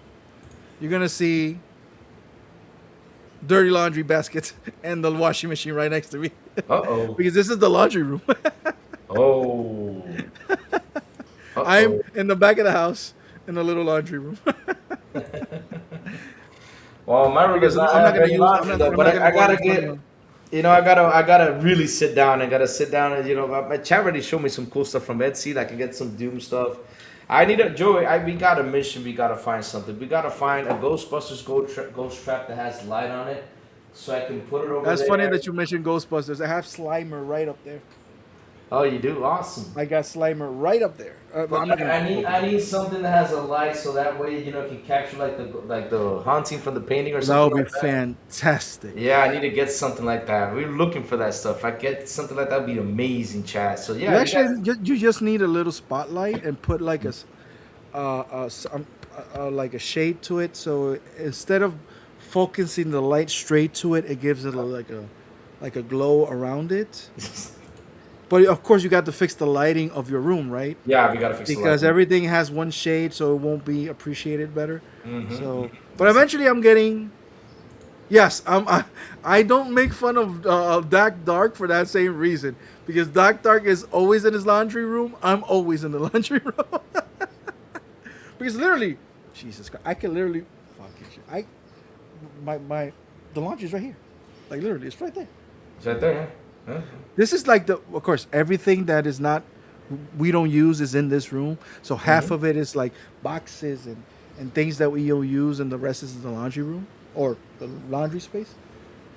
But right here, dude, my tools are right there. I'm not even joking. My tools are right here. Bro. That's my drill, my level. I have tools are down here. Everything up here is video games. And of course the little desk here with that thing. I gotta fix all this stuff. It's just I don't know where to put the washing machine because I want to put the desk in a different space. But the washing machine is right there, and there's the pipe and everything that goes outside. So it's gonna be anyway. Talking about a little bit of my personal life. That's why you can hear the dog because the dog is next to the fucking window. Of course.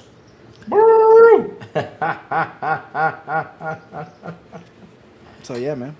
Oh man. I like this little corner because it's like this is the laundry room. If I go outside, I'm next to the kitchen. So, and you don't hear conversations and people in the kitchen. You gotta go to the living room and back there. So I like my little corner back here. My little zen place, even though that's why I can't do podcasts all the time because we do laundry. So I don't want you guys are gonna listen to a washing machine. No. Nope. Can you imagine? You're gonna see my wife going back and forth. No, you're not gonna do that. Nope. I don't want to see that. No. Especially the machine going Sometimes she tells me, "Are you done with your show? I gotta do some laundry." So, not today. She's not. But man, chat, thank you all for hanging out with us. Thank you all for super chats. Thank you all for memberships. You guys rock. You guys are awesome. I love you guys. And that seriously, chat, you guys are the best, man. Seriously, man, up to 50 people today. Had a good conversation. And tomorrow, chat. Ooh, some news came out about The Last of Us. Ooh, we're gonna talk about that tomorrow. Have some fun. Yes. I But could chat, possibly be here tomorrow, Louis. By the way, you can. Oh, please. possibly, Yes, please, possibly. because I'm back. I'm back in the afternoons and podcast. I'm not back in the afternoons at work. Podcast. As you can see, even my wife said me semblaje changed because I don't look tired no more. I look because I'm back to my regular schedule. Nice. That thing's That's good. waking up at 3:30 in the morning is not fucking fun, bro. Oh, I know it's not fun. You gotta wake up super early. I mean, the other day I went to El Lago Riquillo. I had to wake up at 4, and oh my god. When I got home, I just I dropped. Like Yeah, this. I drop. It's Yeah, horrible. yeah, it's horrible. You can't do nothing else but just drop. And the funny thing is, I dropped sweaty, with all pretty much like half a motorcycle clothes on. I just dropped it. Just took a little nap because I couldn't Can't do even that. move. I'll get murdered if I do that shit. I was murdered. Don't worry, but I had to do it. I was just too tired. But chats. Oh, Joey, where can they find you, sir? I forgot about that. You can find me on Twitter, basically fighting ponies. Oh yeah. But other than that, WBG later today. Maybe today I'm on WBG. I'm not sure because I'm waiting for some news, and I might have to go out. If it doesn't happen, then I'll be on WBG. And tomorrow possibly I could be here if nothing happens. And yeah, man. And sorry for the 40 minutes of me show and tell my games. No, why? Sorry about that. We all have fun. I mean, that's the whole purpose of it. We gotta have fun. And with I this didn't stuff. even show my comic book collection. Oh, I thought you said something else. Like, huh? Well, like, well, you want to see my entire DVD porn collection? No, I'm joking. No, oh man. I mean, I can show you my VHS from back in the day when you used to record the Dude. 2 a.m. shows. Though, I mean, damn. Here's this is actually true. Yeah, And we're closing the show with this shit. yeah. What? When Blockbuster went bankrupt, Oh, damn. What you did, Joe? I remember I was working. I was working on the company that I'm working right now still. Mm-hmm. And one of the guys that were part-time there said, "Hey, my sister was a manager in one of the Blockbusters. Oh no.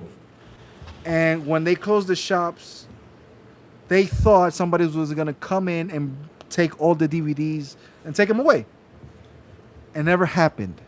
They were waiting for the truck to take all the stuff, and it never happened. The only thing they took away was a few refrigerators that they had that they sold sodas and things like that, popcorns and stuff like that, some machines, kiosk. But the DVDs and movies, none of them were taken away. So the employees took around, she took home around 20 boxes of DVDs and movies. Okay. So she started selling them, but she had one box that she couldn't sell.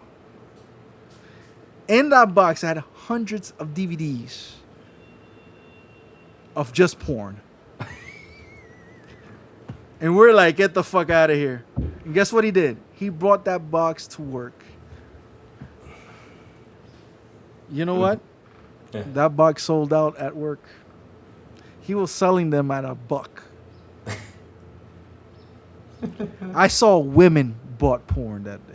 Oh god. We're talking about before Blackberries, by the way, people in the chat. Oh god. But I had a Motorola flip StarTAC. phone StarTAC. back then. Oh, V3, I had a Motorola V3, exactly. I Yeah, had a V3, V3. yeah, V3 That was the or phone I StarTAC. had. That was all the Motorola's, yep. All right, I had a V3 when that happened. Oh, I damn. saw people buy porn for $1. Oh shit, that's I bought two. Joey bought two. So what we did with that money, he did a fucking barbecue and beers in his house. That's what we did. That's what of course. I mean, what else are we gonna do is food. That's what you gotta do, though. He made like $80 that day. Some shit. Nice. Did I already say thank you to the chat? I think I did. So, chats, hit the like button, hit the subscribe button, also hit that bell so I can tell you when XBI content comes on. And guys, have a beautiful night. Do be a beautiful and awesome Monday, and also beginning of the week. And as always, I will see you guys on the Xbox International Podcast when we do come back at 7 p.m. ET with Soundblow, The Big Plume, and Silent Cypher. And on Fridays, invite me to do an XBI en Español with Elvis Elencita and Metal Berserker. And last but not least, good morning with Crazy Little Gaming when I send the signal out over there on Twitter X, Blue Sky, Discord, and YouTube. And that's where you gotta hit that bell so you can know when the crazy one comes on talking about what's happening in the gaming news world. Chat, have a beautiful day, and we will see you guys tomorrow morning on Good Morning with Crazy Little Gaming. Bye, y'all. Have an awesome one.